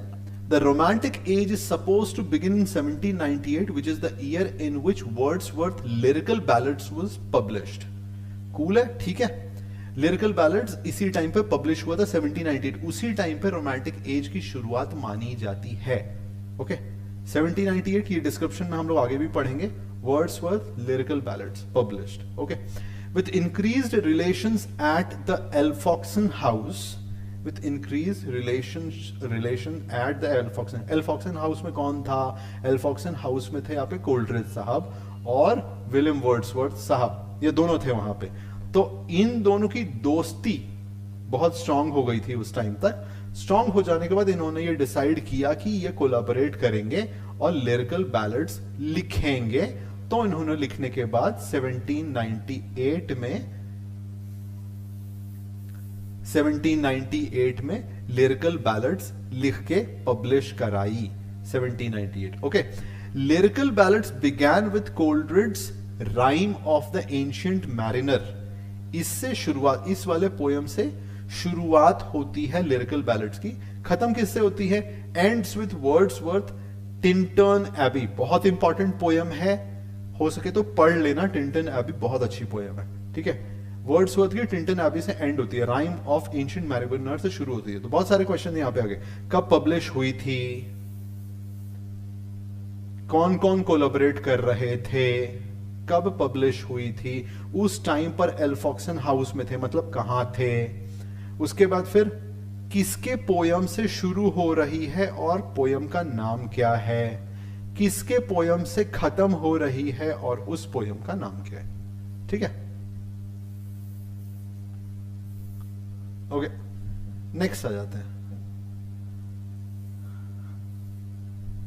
ओके, इसके बाद around the same time Wordsworth started to put in time for this autobiographical work the Prelude. उसी वक्त पर 1798-1799 के अराउंड जब पब्लिश हो गई थी ना, तो उसी टाइम पे उन्होंने वो भी शुरू कर दी थी। लिरिकल बैलेड्स उन्होंने वो लिखते गए और 1798 से लेकर 1805 तक वो 4 एडिशन में आई।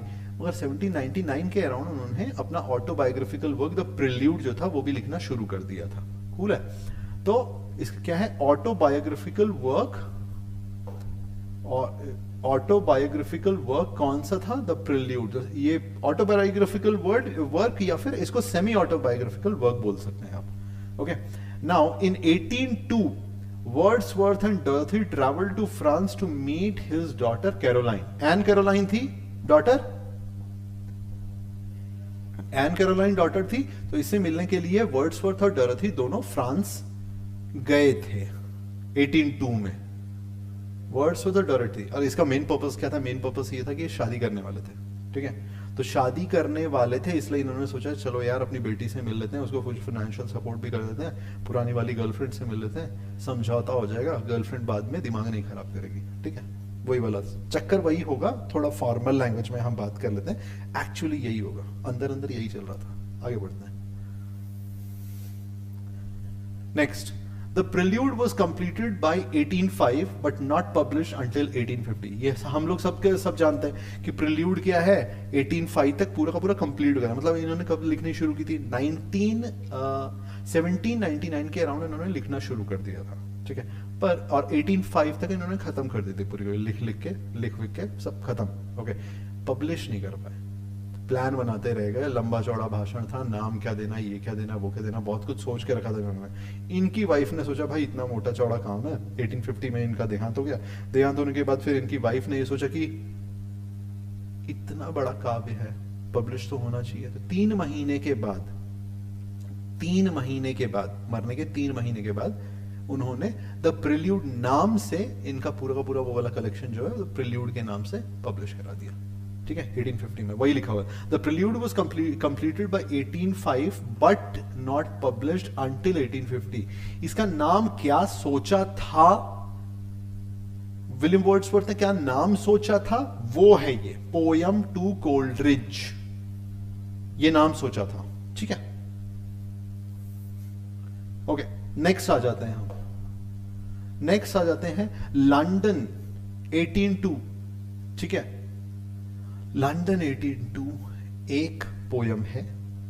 ठीक है, लिरिकल बैलेड्स में कहां पे आएगा हम वो वाला देख लेंगे। लंदन 82 एक पोयम है जो कि इन्होंने डेडिकेट किया है जॉन मिल्टन को। याद रखने वाली चीज है, ठीक है, बहुत इंपॉर्टेंट है ये। जॉन मिल्टन कौन से एरा से थे, एलिजाबेथन एरा से थे, एलिजाबेथन एरा से थे John Milton. Okay, London 82 cool है, लंदन 82 पोयम का नाम है, जॉन मिल्टन को डेडिकेट किया था जो कि एलिजाबेथन एरा से थे। ठीक है, याद रखने वाली चीज है। नेक्स्ट, 1803 में सर वॉल्टर जॉन, ये स्कॉटलैंड के राइटर थे ये। ठीक है, स्कॉटलैंड के राइटर थे ये, सर वॉल्टर स्कॉट, उनसे ये मिले थे स्कॉटलैंड में 1803 में। याद रखने वाली चीज है। ओके, नेक्स्ट आ जाते हैं 1813 move to Rydal Mount, almost spend 50 years of his life. ठीक है, तो राइडल माउंट में ये मूव हो गए थे। अभी कैलकुलेशन मत करने के लिए बैठना कि almost spend 50 years of his life का मतलब ये नहीं होता है कि भाई ये मर तो गए थे 1850 में। ठीक है, अब 1813 में ये चले गए, तो 50 माइनस 13 हो जाता है आपका कितना, 7 हो गया यहाँ पे, और ये 3 हो गया, तो 37 रहे, तो 13 साल कहाँ गए। अरे यार, ऑन एंड ऑफ चल रहा था, जाते आते रहते थे। फिर फाइनली उन्होंने डिसाइड किया कि भाई हम राइडल माउंट में ही मूव कर जाते हैं, वहीं रह जाएंगे। तो वही कैलकुलेशन टोटल बता रहा है कि मतलब ऑलमोस्ट इन्होंने अपनी लाइफ 50 साल कुछ गुजारी थी उस जगह पे, जहां पे एक बार वो मूव हो गए, उसके बाद फिर वहां से हिले नहीं। तो basically moved to Rydal mouth, basically क्या बोल रहा है कि वो वहां चले गए थे, उसके बाद वो वहां से हिले नहीं, चिपक गए वहां से। ठीक है, आगे बढ़ते हैं। 1843 वर्ड्सवर्थ सक्सीडेड रॉबर्ट साउदी, हम डिस्कस कर चुके हैं ये ऑलरेडी, रॉबर्ट साउदी को इन्होंने सक्सीड किया था और इनको पोएट लॉरेट की उपाधि दी गई थी। 1850 में मर गए थे, ग्रासमेर चर्च यार्ड में इनको दफनाया गया था। कूल है, ओके, ये दफन हो गए। आगे बढ़ते हैं हम लोग। ठीक है, लिस्ट ऑफ इंपॉर्टेंट वर्क्स। अब मैं थोड़ा सा फास्ट जाऊंगा, आप लोगों को इंपॉर्टेंट चीजें नोट करनी है, ध्यान से सुनते जाइए, वीडियो को स्टॉप करके वापस देखिएगा। थोड़ा फास्ट जा रहा हूं क्योंकि यहाँ पे अभी समझाने के लिए कुछ नहीं है, कुछ इंपॉर्टेंट रहेगा तो मैं रुक के उस चीज को समझा दूंगा, कुछ इंपॉर्टेंट तो बता दूंगा। Okay, list of important works, poetry.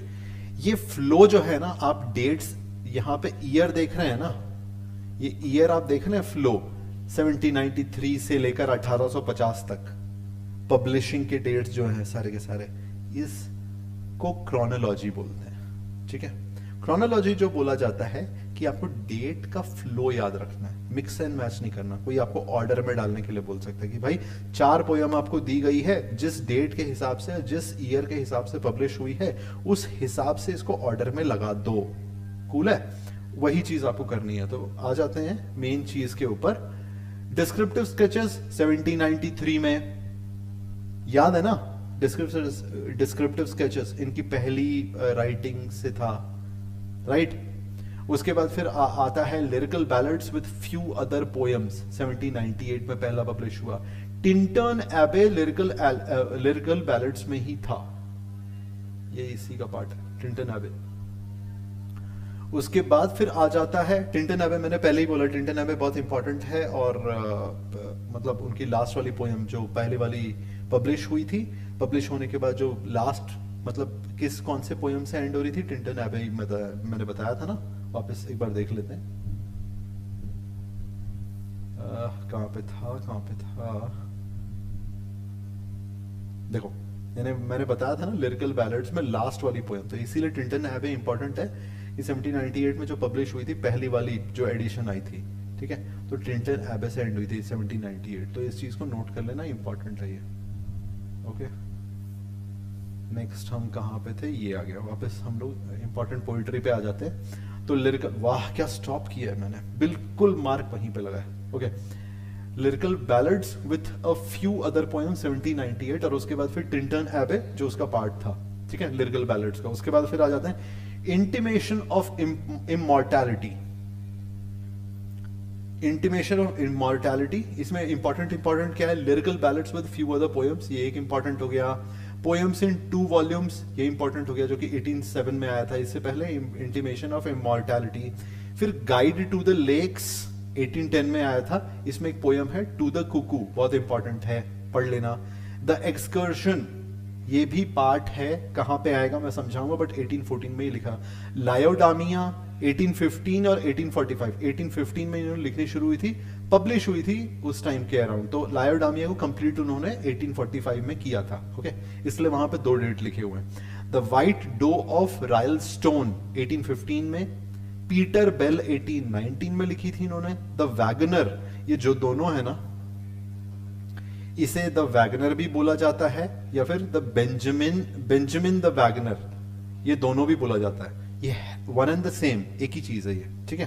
The Wagner, Benjamin the Wagner 1819 में आई थी, ठीक है। तो कोई भी आपको ये पूछ सकता है कि भाई वैगनर क्या है या बेंजामिन द वैगनर क्या है, तो कंफ्यूज मत होना, it's one and the same thing. उसके बाद फिर प्रिल्यूड कब पब्लिश हुई थी, उनके मरने के बाद 1850 में। कूल है, ये वाला पार्ट हो गया। नेक्स्ट आ जाते हैं, ठीक है। प्रोज वर्क, प्रोज में ऑलरेडी समझा चुका हूं, प्रोज होता क्या है, प्रोज होता है नॉर्मल नॉर्मल लैंग्वेज में जो लिखते हैं, क्या क्या है।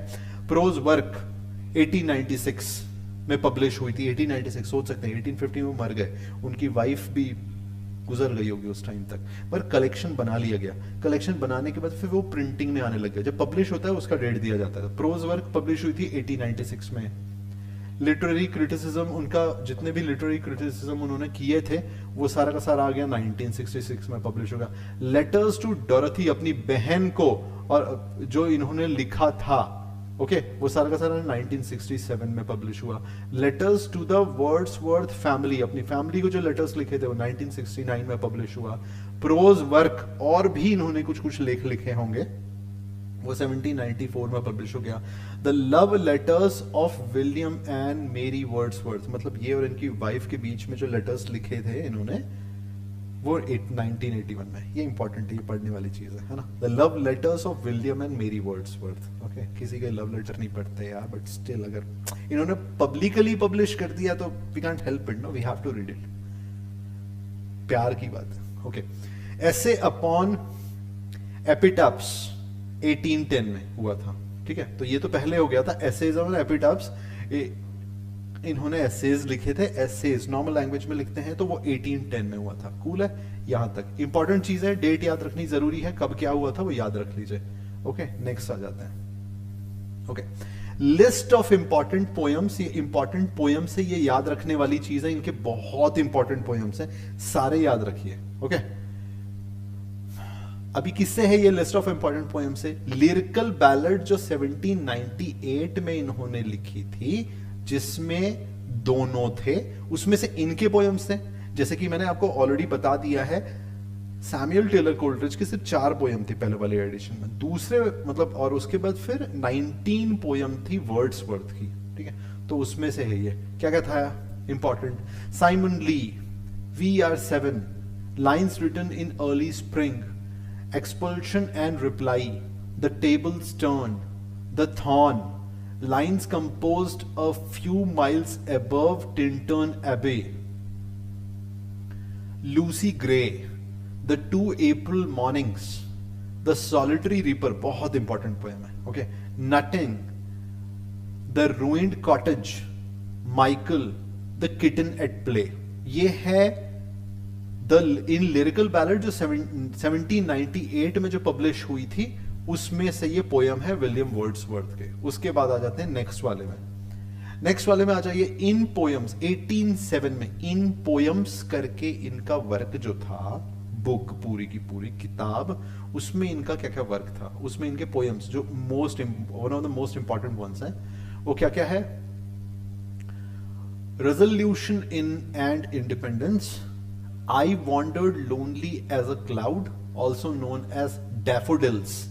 डैफोडिल्स आपसे कोई भी पूछ सकता है डैफोडिल्स बेसिकली क्या है, तो किस पोयम से रिलेट कर रहा है, किस पोयम के बारे में बता रहा है, तो डैफोडिल्स का नाम पूछ लेगा और उसके बाद फिर पूछेगा कि कौन से पोयम से, 4 पोयम का नाम दे देगा और बोलेगा कि आई वॉन्ट, उसमें से आपको राइट ऑप्शन चुनना है, I wandered lonely as a cloud. So basically आपको क्या करना है, I wandered lonely as a cloud और डैफोडिल्स को रिलेट करना है, वो दोनों वन एंड द सेम है, okay. My heart leaps up, उसके बाद फिर इन्होंने 2 ओड लिखी थी, ओके, ये जो 2 है ओड, ये लिखी थी, ओड मैं आपको ऑलरेडी बता चुका हूं, ओड क्या होता है, एक टाइप की पोइट्री ही होती है, ठीक है। इंटिमेशंस ऑफ इमॉर्टैलिटी पहला, और ode to duty, ode to duty में ड्यूटी ना किसी कैरेक्टर का नाम है, ओके, हम आगे डिस्कस करेंगे, मैंने उसको भी अलग से लिख के रखा है क्योंकि ये इंपॉर्टेंट है, क्वेश्चन आ सकता है, बहुत इंपॉर्टेंट क्वेश्चन है, ओड टू ड्यूटी याद रखना, हम डिस्कस करेंगे, इंपॉर्टेंट है। उसके बाद फिर आ जाता है solitary reaper, elegiac stanzas composed upon Westminster Bridge, September 3, 1802 में, ओके। लंदन 82 हम लंदन 1802 फॉर जॉन मिल्टन हम ऑलरेडी डिस्कस कर चुके हैं, और उसके बाद फिर the world is too much with us, ये वाला पोयम है, okay. Next, edition of lyrical ballads, एक सेकेंड यार, एडिशन ऑफ लिरिकल बैलेड्स, ये सारे के सारे एडिशंस हम एक बार देख लेते हैं। फर्स्ट एडिशन, पहला वाला जो एडिशन है ये 1978 में हुआ था, ठीक है, जिसमें कोल्ड्रिज और वर्ड्सवर्थ इन दोनों ने कंट्रीब्यूट किया था, ठीक है, फर्स्ट। सेकेंड एडिशन की अगर मैं बात करूं तो सेकेंड एडिशन आया था 1800 में, जिसमें सिर्फ वर्ड्सवर्थ ने ही लिखा था, उसके बाद किसी ने लिखा था, ठीक है।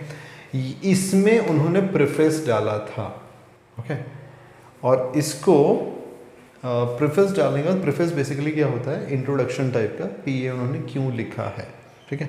इसको मैनिफेस्टो भी बोलते हैं, याद रखिएगा इस चीज़ को, मैनिफेस्टो, इस एडिशन में इसको मैनिफेस्टो भी बोलते हैं। मैनिफेस्टो क्यों होता है वो बाद में डिस्कस करेंगे, ओके। पर इतना अभी फिलहाल के लिए याद रखिए कि प्रीफेस इसके लिरिकल बैलेड्स में कब डाला था इन्होंने सेकेंड एडिशन में डाला था, ओके। थर्ड में आ जाते हैं, थर्ड एडिशन 1802 में आया था, और फोर्थ एंड फाइनल एडिशन जो लिरिकल बैलेड्स का था वो 1805 में आया था। ये 4 एडिशन है, बहुत इंपॉर्टेंट है, याद रखने वाली चीज़ है, स्किप मत करिएगा, बहुत इंपॉर्टेंट क्वेश्चन है, ठीक है। दोबारा देख लेते हैं एक बार, editions of lyrical ballads. First edition 1798 lyrical ballads, जिसमें कोल्ड्रिज और वर्ड्सवर्थ दोनों ने बताया था, दोनों के पोएम्स आए थे। कोल्ड्रिज का मैं ऑलरेडी आपको बता चुका हूँ, इसके 19 पोएम्स थे, और वर्ड्सवर्थ के टोटल 4 पोएम आए थे उसके ऊपर, ओके। नेक्स्ट आ जाते हैं, सेकेंड एडिशन में इन्होंने प्रीफेस लिखा था, प्रीफेस डाला था, जिसमें सिर्फ वर्ड्सवर्थ ने लिखा था। थर्ड में इन्होंने 1802 में लिखा, 1802 में उनका थर्ड एडिशन आया था, और फोर्थ एडिशन आया था आपका, फोर्थ और फाइनल एडिशन 1805 में, सॉरी, ठीक है, ठीक। आगे बढ़ते हैं, ठीक है। प्रेफेस टू लिरिकल बैलेड्स, अभी प्रेफेस को समझते हैं हम एक बार, ठीक है। प्रेफेस को अभी समझना ज़रूरी है, प्रेफेस को समझ लेते हैं। ओके, तो प्रेफेस क्या है? Regarded as the manifesto of romantic movement. जो प्रेफेस डाला हुआ है ना, प्रेफेस बेसिकली क्यों लिखा गया था? प्रेफेस इसलिए लिखा गया था, सिर्फ पोएम लिखी है, एक किताब छपी है और पोएम लिख दी गई है उसके ऊपर, कोई जाए और जाके उसको उठा ले। इंट्रोडक्शन एक किताब का बहुत ज़रूरी होता है। आप कि कहीं जाकर एक किताब उठाकर सीधा ही पढ़ना शुरू नहीं करते, उस किताब में क्या है और क्यों है, लिखी क्यों गई है, क्यों ज़रूरी है, ये चीज़ भी लिखनी ज़रूरी है। तो वर्ड्सवर्थ ने प्रेफेस सबसे पहले डाला था उसमें, उस किताब में, ठीक है। उसको मैनिफेस्टो इसलिए बोला जाता है क्योंकि ताकि उस चीज़ को लोग पढ़ के काफ़ी जगह तक ये बात जाए। उस चीज़ में उन्होंने मेंशन किया था कि क्यों मैंने ये बुक क्यों लिखी है, नेचर से अफेक्टेड है, नेचर क्यों ज़रूरी है, और मेरे सारे के सारे पोएम आपको ही इन्फ्लुएंस करने के लिए है नेचर से। ये उनका मेन मकसद था प्रेफेस लिखने का। Regarded as a manifesto of romantic movement, Wordsworth and Coleridge rejected the neoclassical. Neoclassical क्या होता है? नियो क्लासिकल बेसिकली, क्लासिकल मतलब ओल्ड एरा और मेडिवियल एरा जो होता है, ठीक है। ओल्ड एरा और मेडिवियल एरा, जो मिडिल एरा था इंग्लिश लिटरेचर का, ये चीज़ मैं ऑलरेडी डिस्कस कर चुका हूँ पिछले वाले हिस्ट्री ऑफ इंग्लिश लिटरेचर में, ठीक है। उसमें मैंने डिस्कस किया था। नियो क्लासिकल क्या है? जो क्लासिकल पोएम्स को कॉपी करके, उनके कॉन्सेप्ट्स को कॉपी करके, उनको कन्वर्ट करके, उनको इंग्लिश लैंग्वेज में कन्वर्ट करके जो पोएम्स लिखी गई थी, प्रेजेंट किया था पब्लिक के सामने, उसे न्यू क्लासिकल एरा कहा जाता है। ओके, तो new classical trends in poetry and declare the dawn of romantic imagination and freedom. तो बेसिकली इन्होंने क्या किया था? इन्होंने ही कहा था कि न्यू क्लासिकल को हम फॉलो नहीं कर रहे हैं। हम किस चीज़ को फॉलो कर रहे हैं? हम फॉलो करेंगे जो नई शुरुआत हुई है, रोमांटिक एज का जो नया शुरुआत हुआ है, अब हम उस चीज़ को लेकर आगे बढ़ेंगे। उनके कहने का ये मकसद था। प्रीफेस में उन्होंने बेसिकली ये लिखा था, Wordsworth is essentially breaking away from the artificiality and trivialities. Artificiality मतलब जो इंसानों के द्वारा बनाई गई हैं, नेचर से रिलेटेड नहीं है, आर्टिफिशियल हैं। ओके, और ट्रिवियलिटीज़ क्या है? ट्रिवियलिटीज़ का मतलब देखिए, यहाँ पे मैंने इस कमेंट को डाला है, आ नहीं रहा है। ओके, आर्टिफिशियलिटी क्या है? जो इंसानों द्वारा बनाया गया है।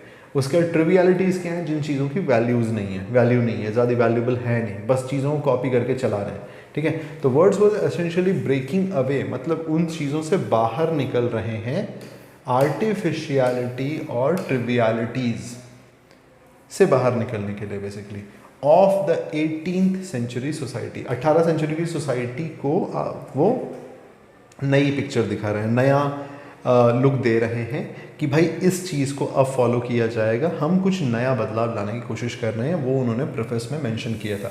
इसीलिए मैं इतना लंबा चौड़ा भाषण क्यों डाल रहा हूँ इसमें, क्योंकि आपको इतना पता चले कि प्रेफेस क्यों इंपॉर्टेंट था लिरिकल बैलेड्स का 1802 में जो विलियम वर्ड्सवर्थ ने डाला था। Next, over elaborate complex concept of preceding age are being done away with.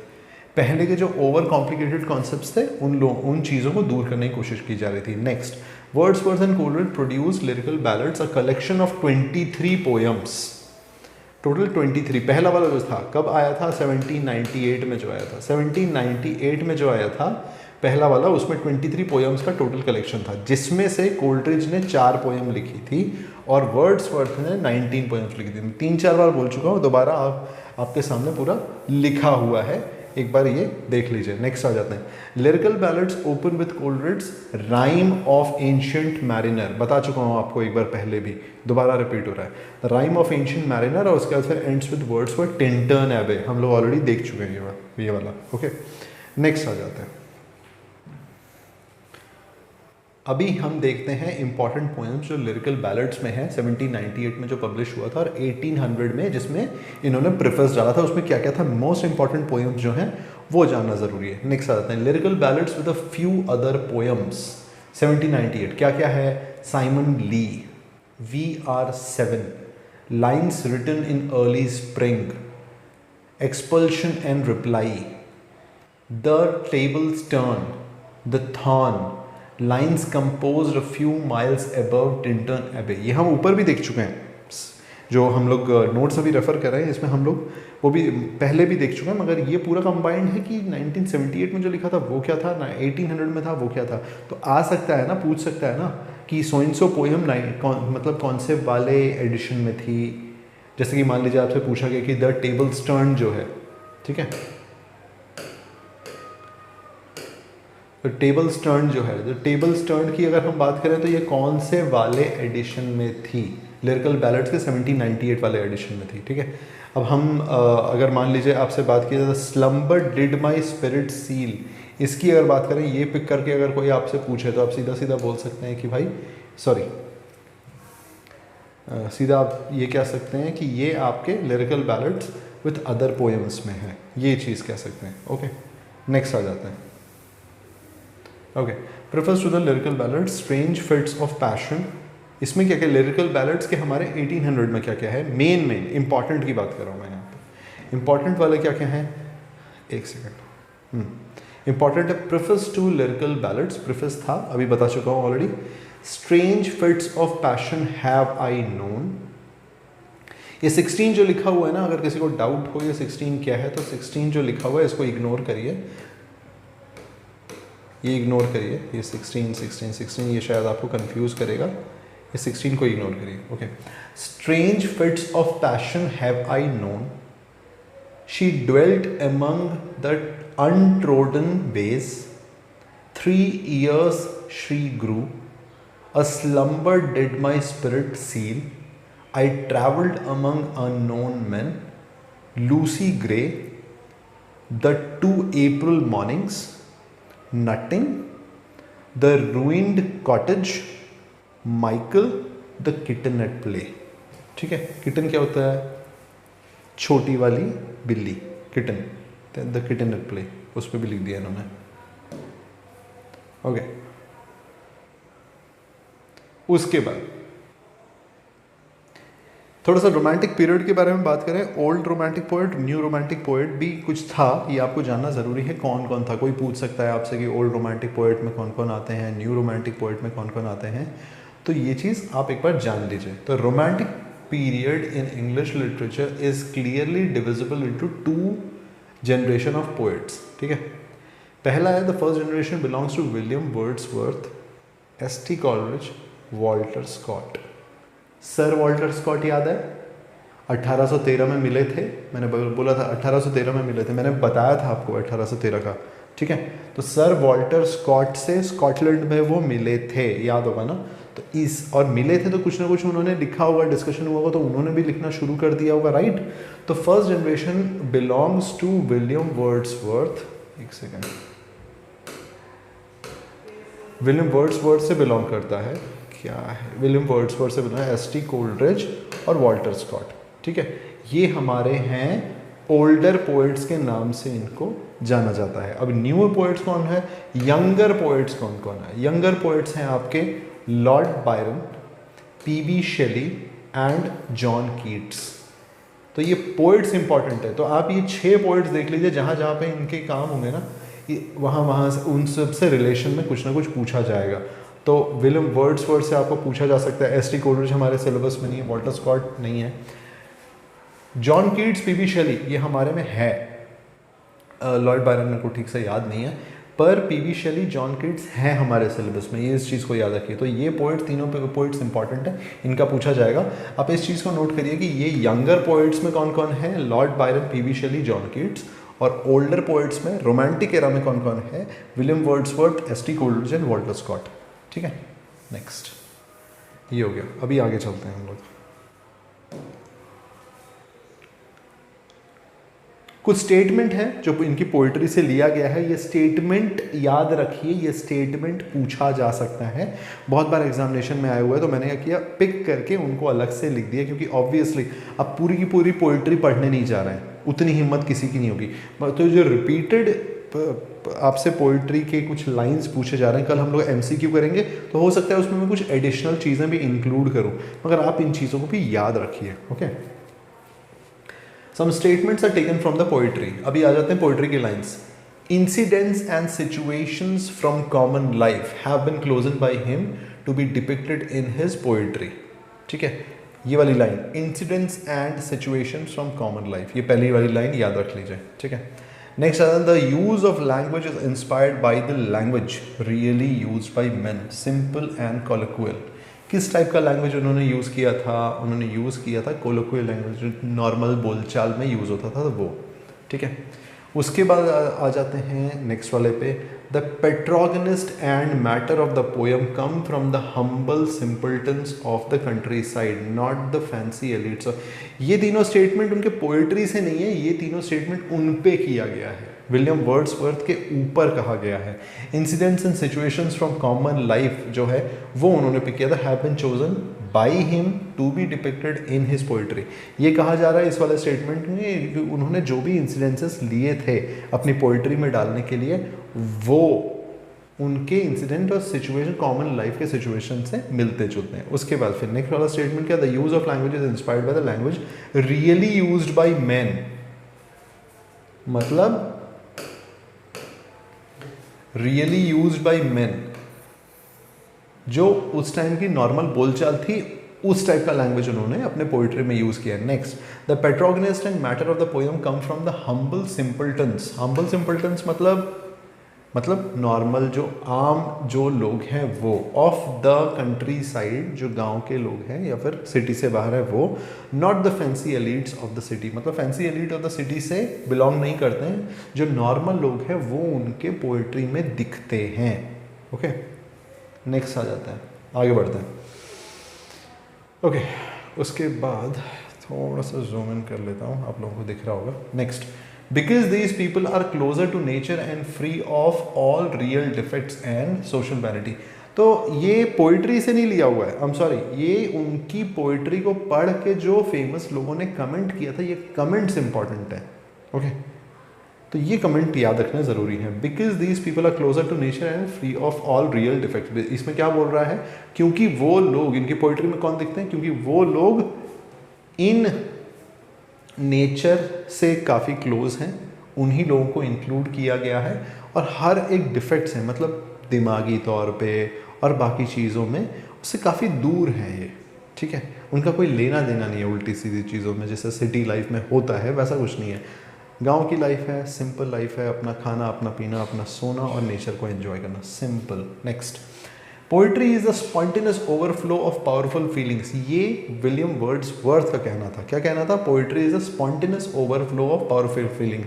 आपको पावरफुल फीलिंग्स जब आती हैं तब पोइट्री आपसे निकलती है, ये विलियम वर्ड्सवर्थ का कहना था।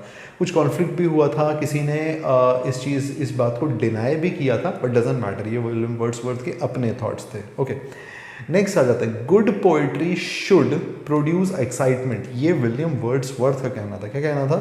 कि अच्छी पोइट्री एक्साइटमेंट प्रोड्यूस करनी चाहिए, in coexistence with an overbalance of pleasure. ठीक है, को एग्जिस्टेंस मतलब एक्साइटमेंट के साथ साथ प्लेजर भी आना चाहिए, मज़ा भी आना चाहिए, एक्साइटमेंट भी आना चाहिए, कुछ नया जानने को मिला, कुछ अच्छा लगा, साथ साथ में मज़ा भी आया पढ़ने में, वो कह रहे हैं। ये विलियम वर्ड्सवर्थ का मानना था। ठीक है, a poet is a man speaking to man. तो इसमें ये क्या कह रहे हैं कि एक इंसान कई इंसानों से बात कर रहा है, ये एक अच्छा पोएट होता है, जिसकी बातों में ये झलके कि एक इंसान कईयों से बात कर रहा है। Okay, next, he has a more lively sensibility, more enthusiasm and tenderness, who has a greater knowledge of human nature and more comprehensive soul than one supposed to be common among mankind. Okay? तो ये बोल रहे हैं, overall ये यही बोल रहे हैं कि वो इंसान एक अच्छा पोएट, वो जो नेचर से रिलेट करता है, वो एक आम इंसान को इंसान की तरह देखे। ठीक है, उनको समझने की कोशिश करे, अपनी बातों में उनका झलकाव डाले, एक इंसान नॉर्मल लाइफ को प्रेजेंट करने की कोशिश करे कि क्यों वो ज़्यादा ज़रूरी है एक तड़क भड़क वाली लाइफ से। ठीक है, ये था विलियम वर्ड्सवर्थ के कुछ कि ऊपर कही हुई कुछ बातें और उनके द्वारा कुछ कही बातें जो बहुत कॉमनली पूछी जाती हैं। अब हम आ जाते हैं प्रिल्यूड्स में। प्रिल्यूड्स जानना बहुत ज़रूरी है। प्रिल्यूड्स के बारे में सारे डिटेल्स मैंने इसमें कवर करने की कोशिश की है, ठीक है। ध्यान से सुनिएगा, समझिएगा। कुछ नहीं समझ में आए तो मुझसे क्वेश्चन में आप एक बार कमेंट बॉक्स में डाल के आप डेफिनेटली पूछ लीजिएगा इस चीज़ को। कमेंट ज़रूर करिए, लाइक ज़रूर करिए, शेयर ज़रूर करिए। विलियम वर्ड्सवर्थ सिर्फ पीजीटी टीजीटी में नहीं पूछा जाता, बहुत सारे एग्जामिनेशन में पूछा जाता है। तो जितने 2 वीडियोस मैंने डाले हैं, मैंने 2 वीडियोस अभी इस वीडियो को इंक्लूड करके हमारे 2 वीडियो हैं, ये 2 वीडियो बहुत यूज़फुल हो सकते हैं अगर आप ध्यान से इस चीज़ को फॉलो करें तो, ठीक है। ऑल टाइम अवेलेबल है, अपने लिए सेव कर लीजिए। आपके 10 एग्जामिनेशन हो सकते हैं इंग्लिश के जिसमें विलियम वर्ड्सवर्थ के बारे में आपको पूछा जाए। सिंपली सर्च करिए, जाइए, वॉच करिए, एग्ज़ाम लिखिए। इतना नॉलेज मैंने इन 2 वीडियोज़ में डाल दिया है। नेक्स्ट, उसके बाद फिर हम जाते हैं प्रिल्यूड पे। तो प्रिल्यूड टोटल कितनी लिखी हुई है? प्रिल्यूड लिखी हुई है 7863 लाइंस में प्रिल्यूड लिखी हुई, मतलब उसके अंदर बहुत सारी पोएम्स हैं, टोटल को जोड़ के 7863 लाइंस हैं, ठीक है। It was posthumously titled and published का मतलब पहले ये नाम नहीं था। पोस्थमसली टाइटल्ड एंड पब्लिश, पहले द प्रिल्यूड नाम नहीं था, ओके। ये नाम नहीं था पहले कुछ और नाम रखा था। नाम क्या था? बेसिकली नाम रखा था विलियम वर्ड्सवर्थ ने, सोच के रखा था मैं कुछ ऐसा नाम दूंगा। 1805 खत्म हो गई, 1805 में उन्होंने लिख के ख़त्म किया, मगर कभी पब्लिश करा ही नहीं। उनकी वाइफ ने उनके मरने के बाद 1850 में उस चीज़ को पब्लिश कराया था, ठीक है। पहला एडिशन, फर्स्ट एडिशन कब आया था प्रिल्यूड का? 1799, 2 बुक्स। मैंने बताया था ना 1798 में लिरिकल बैलेट्स खत्म हो गया था, 1799 में उन्होंने 2 बुक का एडिशन निकाल दिया, मतलब निकाल के अलग रख दिया था फर्स्ट एडिशन, ठीक है। सेकेंड वर्जन जो था 1805 का, वो 13 बुक्स का था। फाइनल वर्जन 14 बुक, मतलब ये सारी चीज़ें लिखी हुई थी, तो फाइनल वर्जन था 1850 को 14 बुक का जो वर्जन था वो निकाल दिया था उन्होंने, ओके। यहाँ तक समझ में आ गया। पहला वर्जन 2 बुक्स का था, सेकंड वर्जन 1805 का था, मगर फाइनल वर्जन 1850 का था। आपको यही पूछा जाता है, 1850 वाले की ही कहीं पे भी बात होती है, 1850 की बात होती है। ये सिर्फ इस नॉलेज के लिए है कि प्रिल्यूड को अपने अपने मरने से पहले उनके क्या प्लान्स थे कि वो किस तरह इस चीज़ को पब्लिश करवाएंगे, ये वो है, ठीक है। मैं वो बताने की कोशिश कर रहा हूँ कि प्रिल्यूड को एक्चुअल नाम दिया था उन्होंने, इसका सबटाइटल दिया था growth of a poets mind. उन्होंने जो खुद सोचा था, मतलब ये एक सेमी बायोग्राफिकल पोइट्री थी। ये तो मैं आपको बता चुका हूँ क्योंकि उसमें काफ़ी चीज़ इंक्लूडेड थी सैमुअल टेलर कोल्ड्रिज की, राइट, हम लोग ऑलरेडी डिस्कस कर चुके हैं। इसमें ये लिख रहे हैं ग्रोथ ऑफ पोएट्स माइंड। तो उनका क्या बेसिकली थॉट प्रोसेस है कि एक पोएट, जैसे कि मैं एक पोएट हूँ विलियम वर्ड्सवर्थ, और वो मेरे दोस्त हैं सैमुअल टेलर कोल्ड्रिज, हम दोनों का ग्रोथ ऑफ माइंड कैसे हो, मतलब उन्होंने पूरा का पूरा कवर किया हुआ था इसमें, अपने बचपन से लेकर जब तक उन्होंने फाइनल वर्जन लिख नहीं दिया था तब तक की पूरी लाइफ उन्होंने उसमें डिस्क्राइब करके रखी है, ओके। समझ में आ गया? Growth of poet's mind, growth of poet's mind, ये उन्होंने सोच के रखा था, ये वाला नाम देंगे, एन ऑटोबायोग्राफिकल पोएम। यहाँ तक आई होप आप लोगों को पूरा क्लियर हो जाएगा, कहीं पे भी कंफ्यूजन हो पूछ लीजिएगा। दोबारा एक बार रिपीट कर देते हैं। The prelude 7863 lines. पोस्थमसली मतलब मरने के बाद, पोस्थमसली मतलब मरने के बाद, titled and published. First version 1799 2 book की, second version 1805 13 books, final version 1850 14 books. ये उन्होंने सोचा था कि वो इस तरह से करवाएंगे। 3 वर्जन में उन्होंने निकाला था। सब टाइटल उन्होंने क्या दिया था? Growth of poet's mind and autobiographical poem, ठीक है, यहाँ तक हो गया। उसके बाद द प्रिल्यूड और growth of poet's mind and autobiographical poem was written in blank words. Prelude को ब्लैंक वर्ड्स में लिखा गया था, क्लियरली बता रहा हूँ, ठीक है। कोई पूछ सकता है कि किस वर्ड्स में लिखा गया था? ब्लैंक वर्ड्स में लिखा गया था। Intended to be the introduction of recluse, ठीक है, ये एक नई चीज आ गई अभी, रिक्लूज। तो रिक्लूज भी वो कुछ लिख रहे थे जिसका introduction growth of poet's mind as an introduction recluse जो वो लिख रहे थे उसका इंट्रोडक्शन ये रखना चाहते थे। मतलब ऐसा कुछ हुआ नहीं है, कुछ पब्लिश हुआ नहीं है, कुछ हुआ नहीं है, ये उनकी सोच में था, आइडियाज़ में था। मतलब जैसे प्लानिंग होती है ना, प्लानिंग की मगर सक्सेसफुल नहीं हुई, तो इन्होंने प्लान बना के रखा था जो कि सक्सेसफुल कभी हुआ नहीं था। उनके काव्य लिखे हुए थे, रखे रह गए। ओके, नेक्स्ट, रिक्लूज भी इंपॉर्टेंट है, रिक्लूज भी इंपॉर्टेंट है। द रिक्लूज जो है ये भी इंपॉर्टेंट है, ये जब आएगा तो हम लोग डिस्कस करेंगे। Next, published posthumously by his wife मेरी हचिंगसन। ठीक है, द प्रिल्यूड बिगैन इन 1799, मैं ऑलरेडी आपको बता चुका हूँ, एंड वॉज कंप्लीटेड इन 1805, हम लोग डिस्कस कर चुके हैं, but was published 3 months after the poets death in 1850। Already पूरा का पूरा हम डिस्कस कर चुके हैं ये चीज़।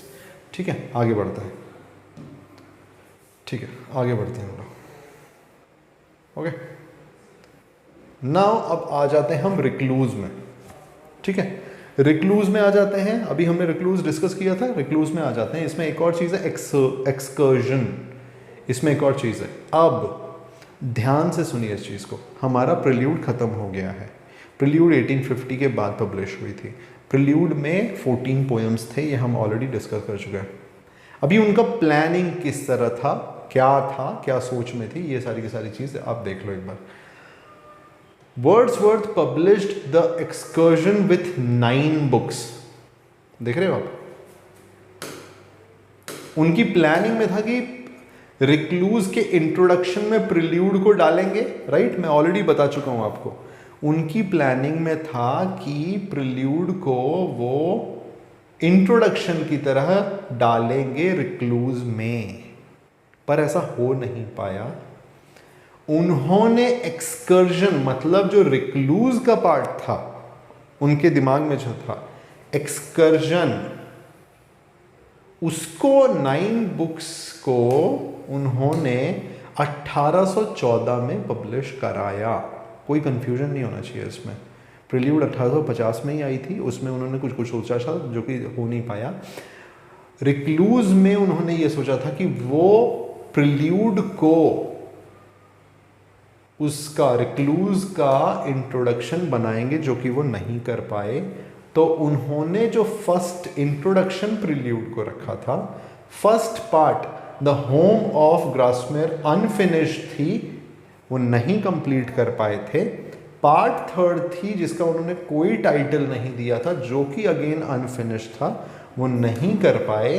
तो जो पार्ट 2 उन्होंने ऑलरेडी फिनिश कर रखी थी, उसको उन्होंने जाकर पब्लिश करा दिया 1814 में। आई होप मैं बहुत ही क्लियरली सब कुछ बता चुका हूँ। फिर भी अगर आपको कोई क्वेश्चन हो आप पूछ लीजिएगा। दोबारा एक बार पूरा देख लेते हैं। प्रिल्यूड पे अगर हम चलें वापस, ठीक है, प्रिल्यूड पे अगर हम चलें वापस,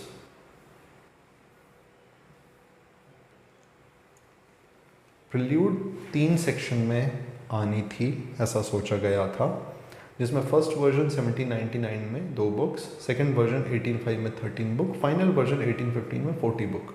ओके, इसका सबटाइटल दिया गया था growth of poet's mind and autobiographical poem, the prelude of growth of poet's mind. ये हम लोग ऑलरेडी डिस्कस कर चुके हैं। नेक्स्ट आ जाते हैं नीचे। तो नीचे आने के बाद इन्होंने ये सोचा कि प्रिल्यूड 14 बुक की थी, इसको इंट्रोडक्शन बनाऊंगा रिक्लूज का, जो वो नहीं कर पाए। नेक्स्ट, पार्ट 1 जो थी द होम ऑफ ग्रासमेयर अनफिनिश थी, नहीं कर पाए। पार्ट 2 जो इनकी फिनिश थी, पार्ट 2 द एक्सकर्जन की बात हो रही है यहाँ पे, ठीक है, द एक्सकर्जन की बात हो रही है यहाँ पे। 1814 में ये आई थी, पार्ट 3 भी वो फिनिश नहीं कर पाए। ठीक है, ये हमारा कंप्लीट हो गया ये वाला पार्ट। नेक्स्ट चलते हैं। अभी इंपॉर्टेंट पोएम्स है, ध्यान से देख लीजिए, फटाफट पढ़ूंगा। पोएम्स इन 2 वॉल्यूम्स 1807 में जो आई थी, 2 पोएम्स इन 2 वॉल्यूम्स, बहुत इंपॉर्टेंट है। हम लोगों ने देखा था इन्होंने 4 चीजें लिखी थी। क्या क्या लिखा था? Lyrical ballads, the prelude, the recluse और पोएम्स इन 2 वॉल्यूम्स। ये 4 चीजें मेन काव्य लिखे थे, राइट, एकदम बिगिनिंग में, शुरू में हमने देखे थे, बिल्कुल उसी की बात हो रही है यहाँ पे। पोएम्स इन 2 वॉल्यूम्स 1807, इसमें क्या क्या था? Resolution and independence, the leech gatherer. तो इसका रिलेशन हमें पूछा जा सकता है कि लीच गैदरर किसके साथ रिलेट कर रहा है? Resolution and independence, the leech gatherer. Daffodils का मैं ऑलरेडी बता चुका हूँ आपको, I wandered lonely as a cloud, also known as daffodils. My heart leaps up, ode intimations of immortality, ode to duty. ये दो ओड हैं, इन्होंने दो ओड लिखे थे जो कि बहुत इंपॉर्टेंट है। मतलब इसमें आप देख रहे हो इन्फॉर्मेशन मैंने दो दो तीन तीन बार कहीं कहीं पे रिपीट कर दिया है ताकि आप दो दो तीन तीन बार सुने, याद रहे, मगर नोट्स बनाते रहना। रिपीट अपने नोट्स में रिपीट करने की ज़रूरत नहीं है, नोट्स ज़रूर बनाना। सॉलिटरी रिपर बहुत बार रिपीट कर दिया है मैंने। उसके बाद फिर एलिगियाक stanzas composed upon Westminster Bridge, September 3, 1802, London 1802, the world is too much with us। ठीक है, तो पोएम्स इन 2 वॉल्यूम्स में था ये। ओके, उसके बाद फिर हम आ जाते हैं आगे। The Lucy are a series of 5 poems compose between 1798, ज़्यादा दूर नहीं है, एक सेकेंड ना, ठीक दिख रहा होगा आप लोगों को मेरे ख्याल से, अभी ठीक होगा। हाँ, the Lucy poems, the Lucy करके हमने देखा था शुरू में, द लूसी 2-3 बार कहीं कहीं रिपीट हो गया। लूसी में इन्होंने 5 पोएम्स डाले थे। ठीक है, इन 5 पोएम्स को जानना ज़रूरी है, मैंने उसका नाम यहाँ पे आपके लिए लिख दिया है। The Lucy poems are a series of 5 poems compose between 1798 and 1801। ठीक है, Strange fits of passion have I known, first. She dwelt among the untrodden ways, second. I travelled among unknown men, third. 3 years she grew in sun and shower, fourth. A slumber did my spirit seal, fifth. ये 5 poem the Lucy poems में थे। ये important है, पूछ सकता है ना कि क्या सो इन सो पोएम द लूसी पोएम्स में था या फिर इन 5। तो आपको ये सारे 5 पोएम्स याद होने चाहिए लूसी पोएम से रिलेट करने के लिए कि कौन से में था। ओके, अभी आ जाते हैं हम आगे, थोड़ा सा आगे बढ़ते हैं और ये देखते हैं फेमस ओड्स। मैं बता रहा था फेमस ओड्स कौन कौन सा था, ये चीज याद रखना। ओड टू ड्यूटी, ये 2 ओड लिखे थे इन्होंने, तो काफी फेमस ओड्स हैं ये। ओड टू ड्यूटी, इससे आपसे पूछा जा सकता है ड्यूटी कौन है, क्वेश्चन किस तरह आता है, stern daughter of the voice of God, या फिर स्टर्न डॉटर जो है ना, क्वेश्चन किस तरह आता है, स्टर्न डॉटर कौन है, तो ड्यूटी है, ड्यूटी स्टर्न डॉटर है। यहाँ पे ऐसे क्वेश्चन पूछा जाएगा, who is the stern daughter, duty is the stern daughter. 4 नाम दे दिए, कौन है stern daughter, duty is the stern daughter. ये क्वेश्चन आ चुका है ऑलरेडी।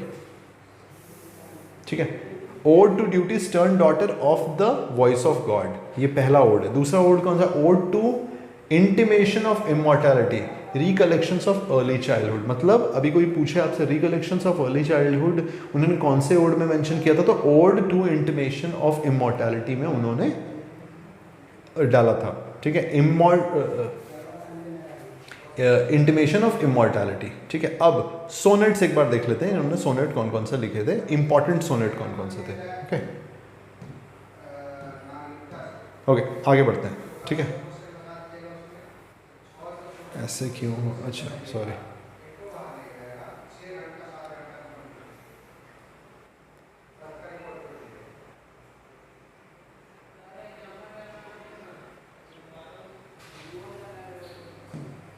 ओके आगे बढ़ते हैं।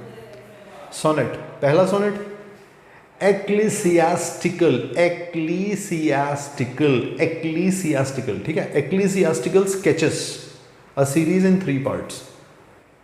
तो पहला सोनेट, इंपॉर्टेंट सोनेट कौन सा, ecclesiastical sketches, a series in 3 parts, part 1, 2 and 3, वो एक सोनेट हो गया। दूसरा वाला लंदन 1802, जॉन मिल्टन। ठीक है, अब उसके ऊपर 2 लाइन है, ध्यान से सुनिए। लंदन 1802 जॉन मिल्टन के लिए उन्होंने लिखी थी, और भी उन्होंने क्या मेंशन किया था, the soul was like a star and dwelt apart. इसमें उन्होंने क्या मेंशन किया है, the soul was like a star, वो एक सितारे की तरह थे। ठीक है, वो एक सितारे की तरह थे। जैसे किसके बारे में बोल रहे हैं, जॉन मिल्टन के बारे में। कब के थे वो, एलिजाबेथन एरा। ठीक है, next Milton, thou shouldst be living at this hour. वो कह रहे हैं कि जॉन मिल्टन आपको इस समय ज़िंदा होना चाहिए था। उनकी पोइट्री, उनके थॉट प्रोसेस इतने ज़्यादा अच्छे थे कि विलियम वर्ड्सवर्थ उनसे काफ़ी प्रभावित थे। ठीक है, शायद उनके थॉट प्रोसेस से प्रभावित होना ही उनको इस पोइट्री में उतरना और काम करने पे उनको मजबूर किया। ठीक है, वो भी एक चीज़ था। उनके टीचर के अलावा की बात कर रहा हूँ मैं। उसके बाद फिर एक और सोनेट जो इम्पॉर्टेंट है उसका नाम है the world is too much with us. ठीक है, नेक्स्ट आगे बढ़ते हैं। ठीक है, ये अंडरलाइन कैसे हो गया मुझे नहीं पता, मैंने अंडरलाइन तो किया नहीं था। खैर, उसके बाद फिर हम आगे डिस्कस कर लेते हैं ये 3 पार्ट में। ओके, कुछ इंपॉर्टेंट लाइंस हैं। The child is the father of man लिया गया है माई हार्ट लीप्स अप से। तो हो सकता है आपसे पूछा जाए कि the child is father of man किससे है, तो माई हार्ट लीप्स अप से है पहला। Stern daughter of the voice of God, ये लाइन ली गई है ओड टू ड्यूटी से। ये दोनों चीज़ अलग है। लाइन जो पोएट्री से ली गई है वो है ये। कूल, ये पार्ट खत्म हो गया हमारा, ये पार्ट खत्म हो गया हमारा, ये खत्म हो गया। नेक्स्ट अभी क्या है, विलियम वर्ड्सवर्थ की एक लाइन है, poetry is a spontaneous overflow of powerful feelings, it takes its origin from emotions recollected in tranquillity. ये लाइन याद कर लो, ये विलियम वर्ड्सवर्थ ने बोला था। ये विलियम वर्ड्सवर्थ की पोयम से लिया गया था। ये पोइट्री के बारे में विलियम वर्ड्सवर्थ ने बोला था। अब विलियम वर्ड्सवर्थ के बारे में कुछ लोगों ने कुछ कुछ बोला था, वो यहाँ पे मैं लिख रहा हूँ। अ मोरल यूनिक, पीबी शेली ने उनको कहा था a moral unique. Next, John Keats ने इनको बोला था ईगोटिस्टिकल सबलाइन। तो वो जॉन कीट्स थे जो मतलब जो उनकी कुछ कुछ बातों से एग्री नहीं करते थे, तो उन्होंने वो मतलब बेसिकली ये बोला था कि वो काफ़ी ईगोइस्टिक पर्सन है। तो ईगोटिस्टिकल सबलाइन उन्होंने बोला था इनको। ठीक है, याद रखने वाली चीज़ है, पूछा भी जा सकता है। उसके बाद फिर J.C. रैनसम ने क्या बोला था, William Wordsworth is a giant of poetry. Okay, ये थर्ड J.C. रैनसम ने बोला था। Fourth, lost leader Robert browning ने बोला था। रॉबर्ट ब्राउनिंग बहुत अच्छे लेखक थे, काव्य मतलब उन्होंने इंग्लिश लिटरेचर में काफ़ी काव्य लिखे हैं। उन्होंने विलियम वर्ड्सवर्थ को लॉस्ट लीडर बोला था। When Wordsworth was made poet laureate जब वो बने थे तब रॉबर्ट ब्राउनिंग ने उनके बारे में ये कहा था, लॉस्ट लीडर। ओके, नेक्स्ट आगे चलते हैं। हम ज़्यादा बचा नहीं हुआ है हम अभी। Okay, wonderful, so probably we have finished it. Let me just check. Okay, fine. So we have finished it. This is the last part that I had to cover. With this I have covered each and every information for you guys. Let me just reiterate, we have got 2 videos here.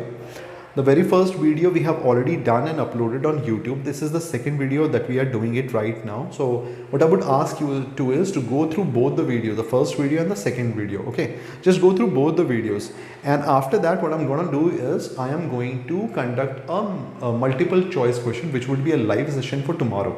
Okay, so live session is going to happen tomorrow. What you need to do is you need to go through both of these videos, write down all the points, remember all those points, and while I would be taking you through all those multiple choice questions, that will make you prepared in the type of questions which are going to be asked in your examinations. Okay, so this is what you need to do is you need to understand each and everything that I have mentioned here. That would be helpful for you to answer all those questions and be prepared for the examination that you are going to clear for sure. Yeah, in addition to that, what we have got is we have got PGT course. Okay, JSSC PGT course जो है हमारे application पे, career foundation के application पे है, that you can go and enroll, okay, and start preparing for that. Okay, I would really appreciate if you go and start your preparation right now. Don't wait for the date to be announced for the examination and then going ahead and enrolling for that. That would, you know, in that you would be wasting a lot of time. And why I have brought William Wordsworth class here, so that you can, you know, understand William Wordsworth in each and every aspect, and you should be prepared for any type of examination in which William Wordsworth, a question related to William Wordsworth is asked. Okay.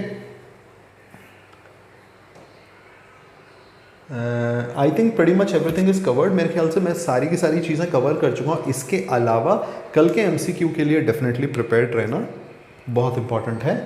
और मेरे ख्याल से I should and the class here. Thank you so much कि आप लोग मेरे साथ थे इतने देर तक। आप लोगों ने सारी की सारी चीज़ें समझी।